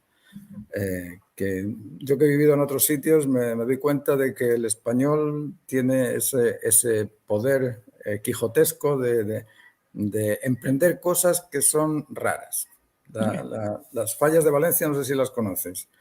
No. Las fallas de Valencia son unas esculturas gigantes que se hacen de madera ahora y que durante una semana se queman. Bueno, pero todo eso partió porque un alcalde dijo, bueno, están todos quemando aquí la leña, tenemos una humareda tremenda, estamos contaminando todos, reunámonos el día de San Juan y ponemos toda la leña junta, la prendemos fuego y hacemos una lumbre muy grande.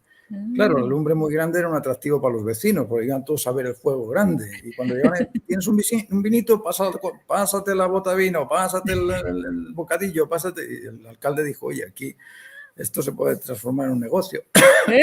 Podemos vender cosas cuando hacemos esto. Y empezaron a repetir esto y al final se les acabó la leña y dijeron, ¿cómo seguimos con la tradición? Porque nos falta el vino y los bocadillos que vendíamos. Bueno, vamos a pedir en el colegio que nos hagan esculturas de papel maché con papelito, con cartones durante el año y después lo prendemos el día de San Juan o el día de las fallas. Mm. Y así fue creciendo toda esta historia de las fallas de Valencia y hoy en día son siete días de fiesta donde te viene gente de todos los países del mundo. Y con lo de los toros lo mismo, vamos a torear en la plaza, pero ¿por qué no hacemos que el camión se distancie un poco de la plaza, ponemos unos maderos y hacemos que los toros corran y metemos a los mozos que corran delante del... Bueno, pues ahora mismo San Fermín es una fiesta también de 7 días, que es lo que llena el bolsillo de esos lugares, porque...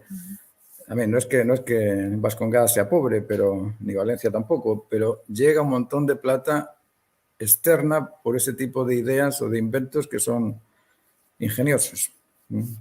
¿Cree que Así es eso del que, ingenio, como usted comentaba hace un rato, también lo heredó el chileno? sí, lógico que lo heredó.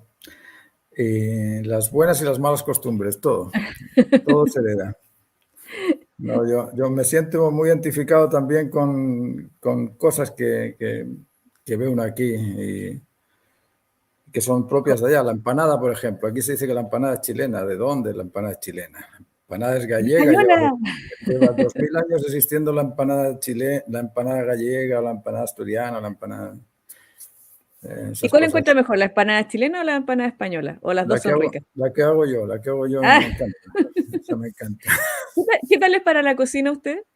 ¿Buen Bueno, ya cocinero? has visto, ¿no has visto mis paellas? Ahí No, no las he visto. en Instagram me parece que están las paellas. No, no me he No, fijado en las paellas, no. Ni me estaba fijando más que en la pintura. mira, yo he cocinado poco, pero aquí con esto de la pandemia que se nos fue la nana, así que obligado a tener que cocinar y a mi mujer le encanta la comida española, entonces me dejó a mí de cocinero. Yo Ah, soy aquí miércoles. quien cocino. eh, lo único, claro, Dedocráticamente le dijeron que tenía que ser el cocinero familiar. dedocráticamente, sí, Sí, así. Tú vas dedocráticamente a me cocinar. llegó, así es. Yo voy a comer lo Eh, que tú cocines. No, y está encantada con la cocina porque a nosotros nos gustan las cosas con muchos condimentos. Entonces, Sí. una cosa tiene un sabor, otra cosa tiene otro, y eso enriquece también el apetito, digamos. Pero sí, muchas de las cosas que se hacen aquí, lógicamente, tienen su ascendencia en Europa. Unos, la pizza en Italia, esto de la empanada también es de allá. Las papas son las que son de acá, supuestamente, no lo Ujú. sé, porque también me dicen que las papas son de Rusia. Yo pensé que eran más de Latinoamérica, pero hay otros estudios que dicen que son plantas rusas, no sé. Yo ahí no, Pero eso no, bueno, ahí sí que desconozco, no estoy segura con respecto al origen de la papa. Por ejemplo, en Chiloé hay muchos tipos de papas, comparado con el resto sí. del país. Hay una Mira, cantidad de yo papas no. maravillosas. Hay un montón y papas de estas que se fríen están exquisitas. Yo les invito a que vayan ahí a Chiloé, a Chonchi, al Lodge, se llama chilelodge.com, aprovecho de Ah, hacer voy a propaganda. aprovechar. Sí, sí, eso justo es que justo Sí. le iba a preguntar sobre esa otra área que usted está haciendo, que Vale. justamente porque paralelo a lo que es la pintura, que es lo que usted por años ha trabajado junto con el dibujo, ahora está incursionando en lo que es el turismo.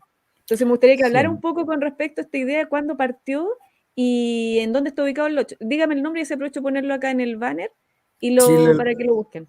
chilelodge.com Chile y Lodge, así tal cual, Chile Lodge, sí. L-O-G, todo junto. Chilelodge, D-G, Chile Lodge. Y bueno, todo esto del turismo comenzó cuando vendí la academia. Pensé, bueno, ¿y dónde invertimos esto? ¿Qué hacemos con ello? Y mi mujer me dijo, oye, ¿por qué no emprendemos un negocio turístico? Vamos a ir... Ah, no, estábamos comprando un campo, chilelodge.com, eso es, sí, perfecto. Tal cual así, sí. Sí, así es. Empezamos a buscar un campo porque ella salta. Es, bueno, ahora mismo está saltando también, se fue a saltar mejor solo acá. ¿Cómo salta? Y salta con caballos, Ah, yo pensé que hace, saltaba así como, hace enduro. No, es porque hay unos que jinete. saltan como el Benji o algo así. Pensé No, que era no, eso. no me acuerdo exactamente el nombre que tienen. Sé que hacen enduro, es correr ahí 100 kilómetros con el caballo, yo no sé cómo lo aguantan. Ella consiguió, entre 12 consiguió el segundo puesto en Valdivia, en el sur, no me acuerdo dónde, Tierra del Fuego me parece. Compitió y recorrió 120 kilómetros a caballo. Y dije, mamá mía, yo no sería capaz de aguantar tanto.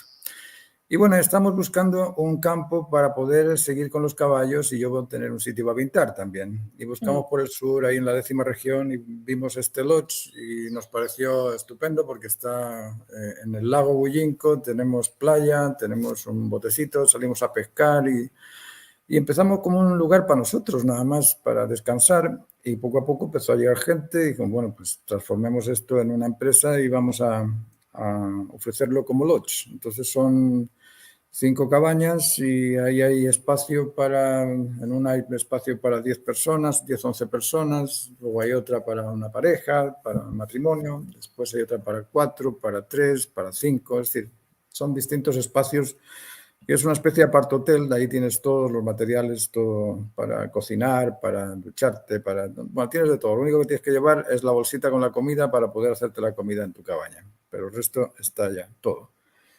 Y ¿Y qué tal ha sido la experiencia con los clientes, con los mira, ha sido visitantes? bastante entretenida porque nos llega de todo tipo de personas, nos llegan extranjeros. Hace poco cuando estuvimos allá, una pareja, una española y un italiano, que nos reímos con ellos harto porque se pasaron todos los puestos de control de la policía porque eran muy impacientes y llegaron allá, igual llegaron. Así es que nos Ahí llega le gente hicieron así, también. buscando los lugares, los recovecos por donde nadie los pillara. Así es. Llegan europeos, llegan americanos, llegan chilenos, llegan santiaguinos, llegan de todo, de todo.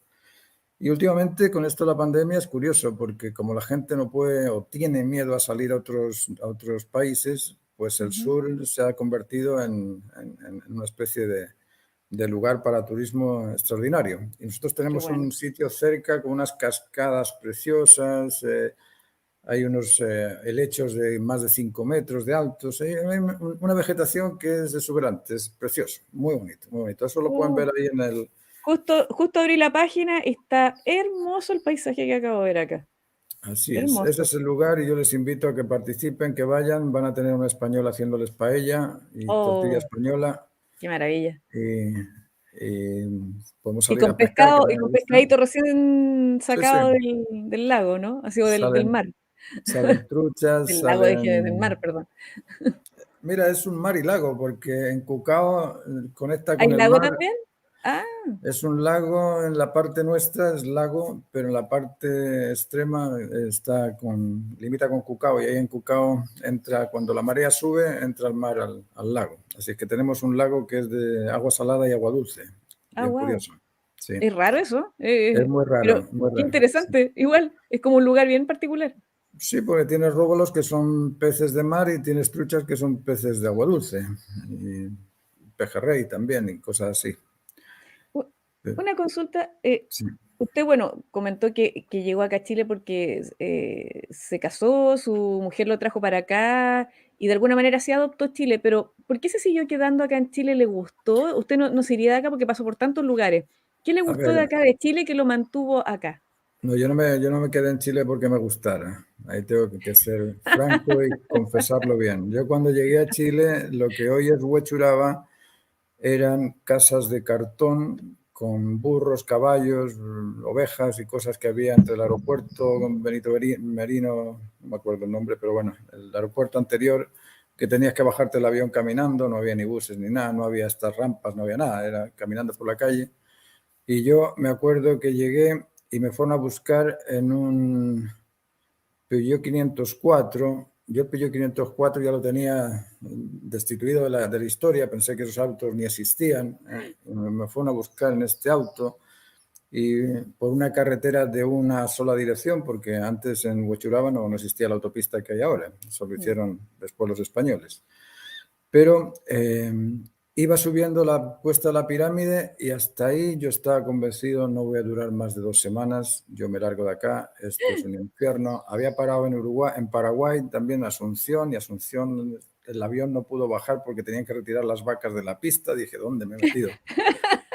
Bueno, y cuando subí la pirámide, fue subir la cuesta y vi otra cosa distinta. Vitacura era un sitio, no había edificios en altura, las casitas tenían sus jardines con sus árboles. Yo, ¡oh, qué rico! Salir de Washington, que es una ciudad sin tanta vegetación como lo que veía aquí, vi la cordillera de frente y dije, ¡wow! wow, esto es maravilloso, imagínate el paredón que hay ahí. Me encantó Vitacura cuando subí la pirámide. Antes de subir la pirámide, como te digo, estaba listo para marcharme de acá. Y de ahí, no sé, me empezó a gustar porque el trato del chileno es muy agradable, muy agradable. Yo llegaba y asado para arriba, asado para acá, empanadas por aquí, choripanes por allá, y bueno, ¿dónde te tratan así? En ningún sitio te tratan así. Así que... Y después ya me fui acostumbrando poco a poco, porque antes había las liebres, que eran unas cosas donde tú ibas Sí, bailando dentro de una micro chica, que iban compitiendo unos con otros y corría el uno más sí. que el otro, y yo les decía, baje la radio, que me duele la cabeza, y toda la gente, la micro, pero ¿cómo bajar la radio este señor, pobrecito, que está todo el día metido en el... Déjele que escuche música, pues señor, es como...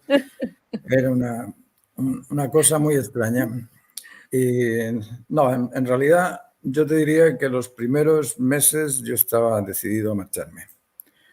Estaba decidido a marcharme porque el cultural shock, el trauma cultural era muy Claro. fuerte, muy fuerte. Yo estaba acostumbrado a un sistema de vida muy distinto al que podía obtener acá. Y me costó mucho adaptarme y me adapté porque mi hija, bueno, mi mujer quedó embarazada a los 3 o 4 meses de estar acá y con el embarazo pues tenía también que quedarme. Pero estuve mucho tiempo pensando en cómo hacer para volver a volar y no he vuelto a volar desde entonces a ningún lado, así que ahora soy una especie Chileno de de corazón. chileno, sí. Es decir, Chile como que de alguna manera agarra a las Sí, personas que vienen acá y como que lo envuelve y termina sí, seduciéndolo y se da cuenta que Chile es un lugar bien particular que, a diferencia de otros países, sí, hay algo que atrae enormemente a la gente que viene a vivir acá. claro. Aquí detrás está el Chile que yo recibí. Esto es una panorámica de Santiago, del Santiago de 1990. Es un Ahí, dibujo ahí que se nota hice. un poco mejor porque se ve el brillo. Sí, Ah, qué maravilla. eso es camino Wow. al Manquehue. Así es como estaba Santiago en aquella época. ¿Ese es un dibujo suyo o una Sí, fotografía? sí. Pero no, No, no, es un no, es un dibujo. dibujo. Es un dibujo en Wow, el que estuve 3 años qué con ese maravilla. y con otros dos iguales que ese que cambié por en el museo, lo cambié por un terreno. Qué Pero maravilla. sí, Chile tiene ese atractivo, es un lugar muy, muy rico para convivir. El problema que se tiene en Chile, como te digo, es la disciplina, es la Ujú. puntualidad, es la responsabilidad, es el compromiso, que los compromisos no se cumplen, la responsabilidad no se cumple. Ese tipo de cosas dan un poco de lata, dan un poco de lata de que se sea así. Y que le dices, bueno, ¿cuándo nos vemos? Sí, nos vemos a las 5, pero ¿de qué día? Bueno, a las 5 de Sí. hoy. ¿Y qué vamos a hacer? Vamos a hacer un choripán fin de semana. Le llamas, oye, eso es viernes, ¿a qué hora es el choripán? No, si yo te lo había dicho simplemente por decir, así a lo mejor un día más. Pero bueno, Oh, si dices que te vas a hacer el choripán, pues dime cuándo es. Y ese tipo de informalismo es de mm. español, no es del chileno. Ah, ya, Es yo de la pensé que era madre nuestro, patria. pensé que era No, nuestro. no, no, es de la madre patria. Si tú te vas a Andalucía, en Andalucía te vas a encontrar con la misma historia y quizá peor, quizá peor. Yo tengo Así que una eso no. amiga que Sí, cuando chica me decía, ya, mañana voy a tomar once a tu casa. Ojalá que no me vea este directo. Y yo le decía ya, y le preparaba todo, comprábamos cositas y de repente no llegaba. Y en esa época no había teléfono, ni teléfono fijo, porque tener eso era un lujo, estoy hablando de los años 80. sí. Y la cosa es que de repente yo la veía en el colegio y le decía, oye, te quedé esperando. Y me dijo, no, es que me olvidé. O tuve que hacer, o de repente en una llegaba y a la semana siguiente aparecía, hola, ¿cómo estás? Y yo, si no íbamos a encontrar la semana pasada. Mira, a mí me han ocurrido cosas tan extrañas como esta.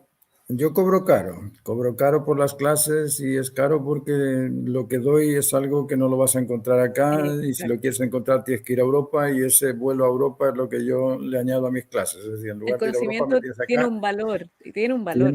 Tiene un valor, claro, y cobro caro. Y a mí me ha pasado cosas así, como gente que, voy a empezar las clases cuando empieza el lunes, vale, le paso la transferencia, le transfiero al banco, me transfiero al banco y digo, bueno, el lunes, chin, y llamas, chin, y no contesta el lunes, y contesta, pones el mensaje el martes, hoy la clase del lunes, si quieres la podemos recuperar en otro momento, pongámonos de acuerdo.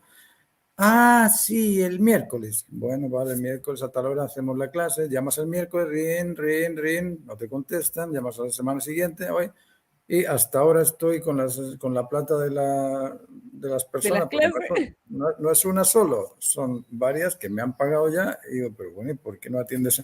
No, es que me puse a trabajar y no sé qué, no, pero ¿por qué no te organizas? ¿Cómo no te organizas en las cosas? ¿O por qué no me dices, mira, me puse a trabajar, me puede usted hacer las clases en otro momento? No sé. Pero cosas así, cosas que son ya raras porque tú estás Ujú. pagando por eso. Me pasaba en la academia también, gente que me pagaba y venían 2 horas, pero si la academia son 8 horas, te estás pagando por 8 horas. Ay, pero es que me aburro, me voy, oh, es que me cansé, me voy, oh, es que ahora no, porque no tengo tiempo.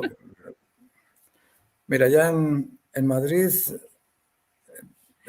no sé contarte un caso, bueno, no te lo cuento porque no. Vale. Ya, En Madrid, dejémoslo si a para las después. 5 no te voy a contar el caso de Madrid, porque no te iba a contar el de acá, pero el de Madrid, Ya. si a las 5 que empieza la clase tú no estás, es decir, si no has estado ahí a -5, porque la Ujú. clase se abre a las 5, si a las 5 no estás, a las 5:02 te cierran la puerta con llave y no entra nadie. No entra nadie allá. Aquí te lo voy a contar, no te voy a decir dónde, pero te lo voy a contar. Mira, aquí yo estuve dando clases en un lugar, una universidad, y yo les dije a los alumnos, mira, a las 6 comienza la clase, tenemos de 6 a 9 y el descanso es a las 7:30, así es que a las 6:05 yo cierro la puerta y ya está. No entra nadie. Bueno, el primer día 2 quedaron fuera, una semana después 4 quedaron fuera, un mes después 8 quedaron fuera. Profe, no, lo siento, pero la clase empieza a las 6, entráis después del descanso, os pifiáis todo lo que es la teoría, así es que vais a hacer el ejercicio, pero no sabéis qué es lo que vais a hacer, porque no, yo la teoría la explico primero y después hacer la práctica. Y se reúnen las 8 personas y van a la oficina de la directora, en aquel momento una directora joven, y le dicen, directora, el profe no nos deja entrar, fíjese que somos 8, y me llama la Mm. directora unos días después, don Martín, ¿puede venir a la oficina? Bueno, vale. Mire, don Martín, es que son 8 niñas, en aquella época se pagaban 300.000 pesos por niña. Bueno, 8 por 3 son 24, son 2.400.000 pesos y calcule usted lo que gana usted versus lo que perdemos nosotros con estas 8 niñas. Así es que las deja usted entrar o vamos a tener que buscar a otro profesor. No lo busques, ya está. Hasta Me aquí voy. llegué. Chao, me voy. ¿Pero por qué se va? Pues, oye, yo quiero educar a la gente. ¿Cómo les educo en la puntualidad si resulta que les tengo que ceder a ellos que vengan cuando quieran? Así que le dejé ahí y me Y marché. se fue. Sí, lo dejé hasta ahí llegué con la, Wow. con la escuela. Porque para mí también era un sacrificio tener que salir de la academia, darme la lata, estar 2 días viajando hasta la universidad para dar clases a un montón de niñas que no tenían interés en pintar, porque te digo la verdad, había 40 personas allá que cuando se explicaba estaban durmiendo, estaban mirando a otro sitio, no tenían ni idea. Les hablabas de la cultura minoica y Minos, ¿quién era? Minos, ¿quién es Minos? Bueno, ya, no sé, a mí me repateaba todo eso. Así es que lo dejé, pero me di cuenta de eso, de que en realidad la educación se ha transformado en un negocio. Ya es Sí. más importante la plata que llega al bolsillo que la Formar disciplina al del alumno. profesor que te está enseñando. Mm. Así es que en ese sentido es curioso. Es Pero bueno, lamentable. es Es lamentable lamentable. porque a mí me tocó en una época hacer clases de fotografía análoga. Ujú. Y resulta que justamente yo como había tomado la disciplina de mi profe de fotografía, cuando empezaba la clase, él cerraba la puerta y no entraba nadie más. Y de ahí yo me quedé con esa disciplina. Y Sí. los alumnos se me quedaban afuera mirando y yo le decía, y más de alguno fue a alegar a la jefa de carrera y yo le dije, lo siento, es así. Eso es porque, mira, hay distintas razones por eso. Yo tuve una alumna que quise hacerle una película porque era ideal para hacer una película. Esta niña tenía 2 hijos, tenía no sé cómo llamarlo, un sitio donde acogía a los mineros y les daba de comer y les atendía y todo, más un marido. Y ella venía desde Rancagua en bicicleta, metía la bicicleta en el bus y desde la estación de los buses, que no sé dónde es, pero desde la estación de los buses hasta Vitacura, con nieve, con lluvia, con frío, con calor, con de todo, llegaba la primera, empezaba a trabajar y con Wow. una disciplina extraordinaria, con una creatividad extraordinaria, una fuerza de voluntad extraordinaria. Y era una niña que tendría entre 25 y 30 años, con dos niños que tenía. Ella volvía por la noche en su bicicleta a la estación del centro de Santiago, de ahí hasta Rancagua, y tenía que preparar la cena para los niños, hacer las camas de los mineros a los que arrendaban el lugar, todo. Tenía que hacer un montón de trabajo. Y uno dice, ¿cómo es posible que la gente que tiene más recursos no se avergüence de ver gente con menos recursos aprovechando el tiempo de esta manera? Porque yo los tuve a los de más recursos y menos recursos en la misma sala. Ujú. Yo pensaba, ¿por qué estas personas que viven mejor no se dan cuenta de la posibilidad que tienen de aprender mucho muy pronto? Muy pronto, ¿no? Porque tiene más recursos. La otra niña, esta niña que te digo, no tenía acceso a libros, no tenía acceso a materiales, pero los que estaban ahí de lujo tenían acceso a todo, pero no tenían esa disciplina, no tenían esa pasión por lo que hacen. Y eso es algo que a mí me ha sorprendido mucho acá en el entorno educativo. Falta pasión por defender cosas que te gustan, y esa pasión es la que te motiva a adquirir una mayor destreza, una mayor calidad en lo que haces. Es decir, esa pasión debe de sentirla el personaje, sobre todo la persona que esté decidiéndose hacer arte, ¿eh? Yo Porque, ahí, sí, disculpe, ahí veo que en ese caso cuando la gente tiene algo, cuando es más adverso todo y le cuesta más, como que valoran más y le ponen más empeño. Recuerdo de repente casos de niñitos que van al colegio en lugares de campo muy lejanos, que no tienen ni siquiera puentes, caminos, y para no ensuciar los zapatos, a veces sacar los zapatos, iban a pie pelado nomás al colegio con lluvia, con tormenta. Ahora el niño le así dicen, es. ay, está lloviendo, que no vaya, no se vaya a resfriar, así como que son de azúcar los niñitos y somos, como decía usted, una generación de cristal, que ahora cualquier cosa le duele, cualquier cosa lo rompe, ay, no le vayan a llamar la atención en el colegio, ay, no haga la tarea porque, pucha, ¿para qué se va a estresar? Entonces, en el fondo, como yo me acuerdo de una época que mi mamá nos revisaba los libros, nos veía las tareas, mi papá nos levantaba a las 7 de la mañana y teníamos que estar bañados, desayunados y al colegio lloviera, tronara, hubiera terremoto, lo que fuera. Cambio ahora no. Así es, pero también tiene que ver con la política. Hemos perdido esa noción del héroe, del sabio, del genio. Esos tres valores, el héroe, el sabio, el genio, se han perdido. Se han perdido porque estamos todos buscando la homogeneidad o la igualdad o Claro. cosas que son absurdas, porque ¿quién podría poner a liderar el Ministerio de Defensa a un cobarde? Nadie. Si vas a liderar el Ministerio de Defensa necesitas un héroe. Si vas a liderar el Ministerio de Educación necesitas un sabio, no un Ujú. idiota. No vas a poner a un ignorante que te dirija la educación Claro. del país. Si vas a, no sé, a obrar por la cultura necesitas genios. Y a esos genios que se destaquen y sean ellos los que dirigen la nación. Pero estamos totalmente atrofiados. No sé qué es lo que pasa, no sé qué es y esto no es una cosa de Chile, es una cosa mundial. Estamos Mundial, en, sí. en todo el mundo eligiendo gente que es incapaz.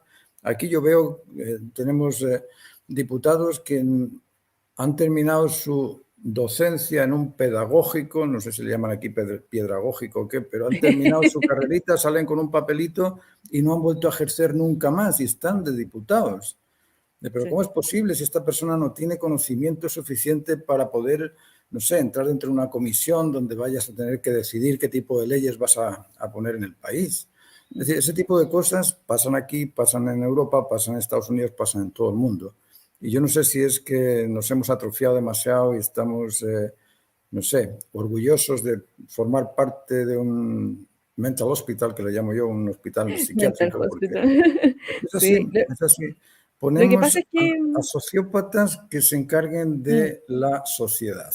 El Partido Socialista busca exacto. sociópatas. ¿Y cómo vas a poner un sociópata que es un egoísta, que es un narcisista, que es un deplorable, a liderar a la sociedad si no puedes? Y para liderar a la sociedad necesitas a alguien que sea altruista, generoso, emprendedor, héroe, que sea sabio, que sea al menos que sea un genio de la política, pero si vas a poner al más bajo para que lidere al más alto, es imposible. Es imposible.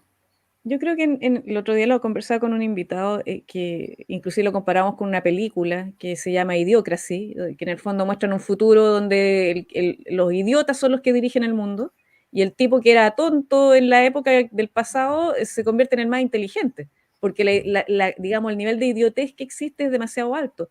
El asunto está en que por lo que veo, así a través de las películas, de la educación infiltrada, la música, muchas cosas, muchos factores por muchos años, se ha ido de alguna manera horadando un poco la mente y el corazón de la gente para idiotizarlo, porque al ser más idiotas es más fácil de manejar. Y obviamente, como usted bien dice, ponen un sociópata o un psicópata en el poder, y obviamente, bueno, se dice que los psicópatas integrados saben disfrazarse muy bien y les gustan los cargos políticos, están metidos siempre en lugares en cargos de poder, gracias a Dios son pocos, no es más del 1 o el 5% de la sociedad, que Claro. no son los psicópatas que están en la cárcel, son psicópatas que son más peligrosos porque esos se disfrazan de gente común y Claro. corriente. Mm. Y lamentablemente, claro, al tener ese tipo de gente en el poder, son seres que son capaces de manipular, tienen sus monos voladores dando vueltas que le van a apoyar y le van a Sí. ayudar. Y obviamente una sociedad idiota, sin conocimiento, sin arte, sin cultura, es más fácil de manipular, es más maleable. Así es. Estamos tratando de mejorar el país con los peores. Exacto. Así es. Y también en esto del arte se ha, ¿cómo decirte?, destruido lo que es el arte en sí. El arte es una actividad emocional de admirar cosas. Y para Claro. que las cosas sean admiradas, porque admirar es distinto de que te guste o no te guste. Mm, Uno admira algo constantemente porque tiene algún tipo de calidad que te sobrecoge. No sé, yo fui a ver la Sagrada Familia de Gaudí, te digo, te metes ahí y es como un shock. Dices, ¿cómo alguien fue capaz de hacer esto? Ahí es donde surge el respeto a un bien mayor. Ese es el respeto. Respetar al otro por lo que dice es tolerar, pero el respeto viene de ese bien mayor que te encoge. mm, Dices, wow, ¿cómo fue capaz de hacer este tipo de cosas? Esa admiración, claro, y en este caso la culpa es de los políticos, nos guste o no. Y no quiero hablar de política, pero somos personajes insertos dentro de una polis, estamos dentro de una sociedad donde la política nos manda y nos guía y mm. nos cobra por lo que tenemos. Y bueno, y este sistema político se ha encargado de hacer creer a la gente que lo bueno es malo y que lo malo es bueno y que lo mayor es menor y que lo menor es mayor. No sé si has Exacto. escuchado esa cosa rara que te dicen, no, si lo poco es mucho, lo mucho es poco. ¿De dónde saca que lo poco es mucho, lo mucho es poco? Hay que estar mal del coco para Claro. decir. Y nos han hecho pensar que todo es admirable. Antes el arte era algo que se sometía al criterio de unos expertos y cuando esos expertos te decían no, esto no vale, pues no vale porque ameritaba, porque decían temáticamente hablando, compositivamente hablando, tonalmente hablando, cromáticamente hablando, técnicamente hablando, esto no tiene valor y te lo desmenuzaban bien desmenuzado y quedabas ahí y no ingresabas a la escuela porque tu cuadro no tenía calidad. Hoy en día, como esos valores temáticos, compositivos, gráficos, tonales, de oficio, cromáticos, no se saben, porque la mayoría de los profesores no saben que esos valores están ahí contenidos en todo tipo de arte, pues tenemos un arte que, bueno, es igual de bueno Antonio López que Jackson Pollock. Y oye, la calidad de los productos de Jackson Pollock, aunque se hayan vendido a precios más caros que los de Antonio López, la calidad técnica es distinta de uno y de otro. Pero los políticos te dicen, no, es que no hay que discriminar, hay que hacerlos a todos iguales. Y vale tanto Isabel como Fernando. Es decir, aquí tenemos la igualdad entre todos, así es que eso se puede vender tan caro como lo otro y no se dan cuenta de que una cosa es el valor y otra cosa es el precio, porque el precio puede superar al valor, pero el valor se perpetúa, el precio se acaba. Y esa noción de falta de comprensión de los valores del arte es lo que ha hecho que a nivel político se extienda esa ayuda al artista que como es amigo mío, yo soy alcalde de tal comuna, le voy a decir al amigo, mira, hay 40 lucas acá, 40 millones aquí para hacer una escultura, ponme un palo ahí en el centro y te pago los 40 millones y con ese palo decimos que es arte y ya verás tú cómo pasa piola.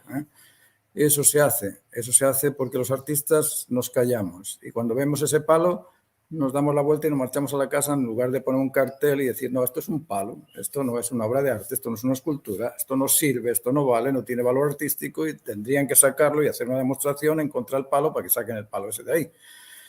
Pero como no lo hacemos porque somos educados, entonces nos vienen los no educados y ¡pof! Nos abruman. En eso tenemos una responsabilidad muy grande los artistas que tienen la comprensión del arte, de educar a aquellos que no tienen la comprensión de esos valores del arte para que puedan realmente distinguirse unas cosas de otras y podamos apreciar las cosas en su justa medida. Disculpe, es que en un momento se me metió mi gata entre medio de una cosa y me la podía botar. Pero lo que pasa es que me bota las luces de repente, entonces tengo que tener cuidado Ah, con ella. Pero, qué don pena. Martín, ¿sabe qué? Ha sido pero espectacular escucharlo. Yo Qué creo que bueno. vamos a tener que hacer una segunda patita. Vamos a tener Cuando que hacer una quieras. segunda entrevista cuando usted tenga tiempito. Pero Mm, antes de terminar, yo siempre hago un ping-pong de palabras. Es decir, vale. yo le digo una palabra y usted me dice lo primero que se le viene a la mente. ¿Quiere jugarlo? ¿Se atreve? Bueno, veamos a ver qué pasa. Ya. Si yo le digo arte, Lo máximo. perfecto. Belleza, Una actividad emocional que el objeto devuelva al sujeto que lo aprecia. perfecto. Arte conceptual, Un adjetivo. ingeniería social, Otro adjetivo. autodidacta, Es algo que pretende ser sin ser y que en ocasiones puede ser más que aquello que es. algún pintor extranjero de su gusto y algún pintor chileno de su gusto. Antonio López por sobre todas las cosas y Daniel Aguirre por sobre todas las cosas. Y lo otro, por último, un deseo para Chile. Que se tranquilicen y que de alguna forma superen la incontinencia emocional, que utilicen la justa razón, por llamarlo de alguna forma, el sentido común por sobre la emocionalidad, esa emocionalidad del desprecio, del resentimiento, del cargar al otro con todas las culpas que uno no sabe superar. Eso es un problema de uno, no es un problema del otro, no es un problema social, es un problema particular de cada uno. Nosotros tenemos que dominarnos a nosotros mismos, controlarnos y ese autocontrol haría que esa incontinencia emocional fuese controlada. Yo creo que Chile padece en general, en eso es un poco distinto al español porque la incontinencia emocional en España se opera de otra forma. Aquí es introvertida, allá es extrovertida, ya te dan la bofetada con las cosas de frente, aunque duela, pero te lo dan y aquí se lo guarda uno y eso es enfermizo porque Sí, produce estrés. Y si produce sí. estrés, pues el cortisol nos ataca al Uf, riñón y al estómago. Por eso que vamos, dígamelo a mí, que tengo el cortisol súper alto. claro. Estoy trabajando en eso. Don Viviana, yo Martín, te ha agradezco sido, un montón, te agradezco un montón esta posibilidad, esta conversación. Para mí ha sido un gusto charlar contigo. para mí ha sido un honor, un honor. Así que cuando quieras me Le, avisas y podemos hacer otra, ningún yo le problema. agradezco enormemente de todo corazón porque tener la posibilidad de hablar con alguien de su experiencia, con su calidad pictórica y de dibujo, un maestro en el fondo de las bellas artes y que tiene tanto que entregar, es importante que se conozca. Yo le Muchas agradezco gracias. a los chicos que estuvieron en el chat y le agradezco a los que van a venir a ver después en diferido esto. Espero más adelante poder tener una segunda oportunidad de estar con usted porque, Sí, uff, yo creo que me quedaron un montón de cosas que le quería preguntar en el tintero porque tiene demasiadas historias para saber tanto en la parte del arte como las experiencias personales, todos los países que ha visitado y de alguna manera le han generado, obviamente, diferentes visiones de la vida y del mundo. Y le pido por favor que todavía no se retire mientras yo cierro la transmisión y me espero unos minutitos. Les doy las gracias a todos. Luego vamos a tener otra entrevista, les voy a decir qué día, a qué hora, y les agradezco su atención. Don Martín, las palabras suyas antes de cerrar para la gente que está acá en este momento. como te decía, agradecerte por este espacio, por el canal y si alguien está interesado en aprender procedimientos técnicos tradicionales, y esto se lo digo honestamente, no es por orgullo ni nada, pero hemos conseguido nivelar gente en galerías o posicionar gente en galerías de la importancia de la Marlboro, de la importancia de galerías españolas, en Alemania también. Y ese tipo de conocimiento, ese tipo de procedimientos para lograr esa calidad en los productos, la estoy ofreciendo ahora en las clases online. De hecho, el lunes comenzamos mañana. Mañana Wow. comenzamos un grupo de 24 clases, así es que si alguno está interesado y quiere participar, me manda un WhatsApp, busca el teléfono en YouTube o en Instagram o en algún sitio. Pues el Dios Google lo tiene todo, así es que ahí en el Dios Google busca mi teléfono, me mandan un mensaje y yo lo coordino.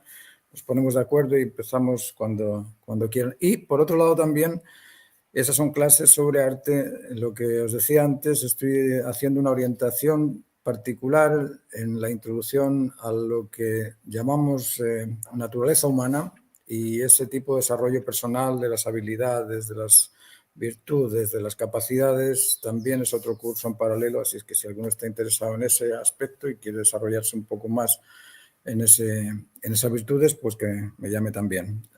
Viviana, muchas gracias y yo espero que pronto podamos volver otra vez a comunicarnos. No, yo encantada si podemos volver a tener otro directo. Y lo otro, chicos, aprovechen estas oportunidades, tener a un maestro como don Martín Soria, que esté dando clases de algo tan importante, tan valioso como es la belleza, el arte.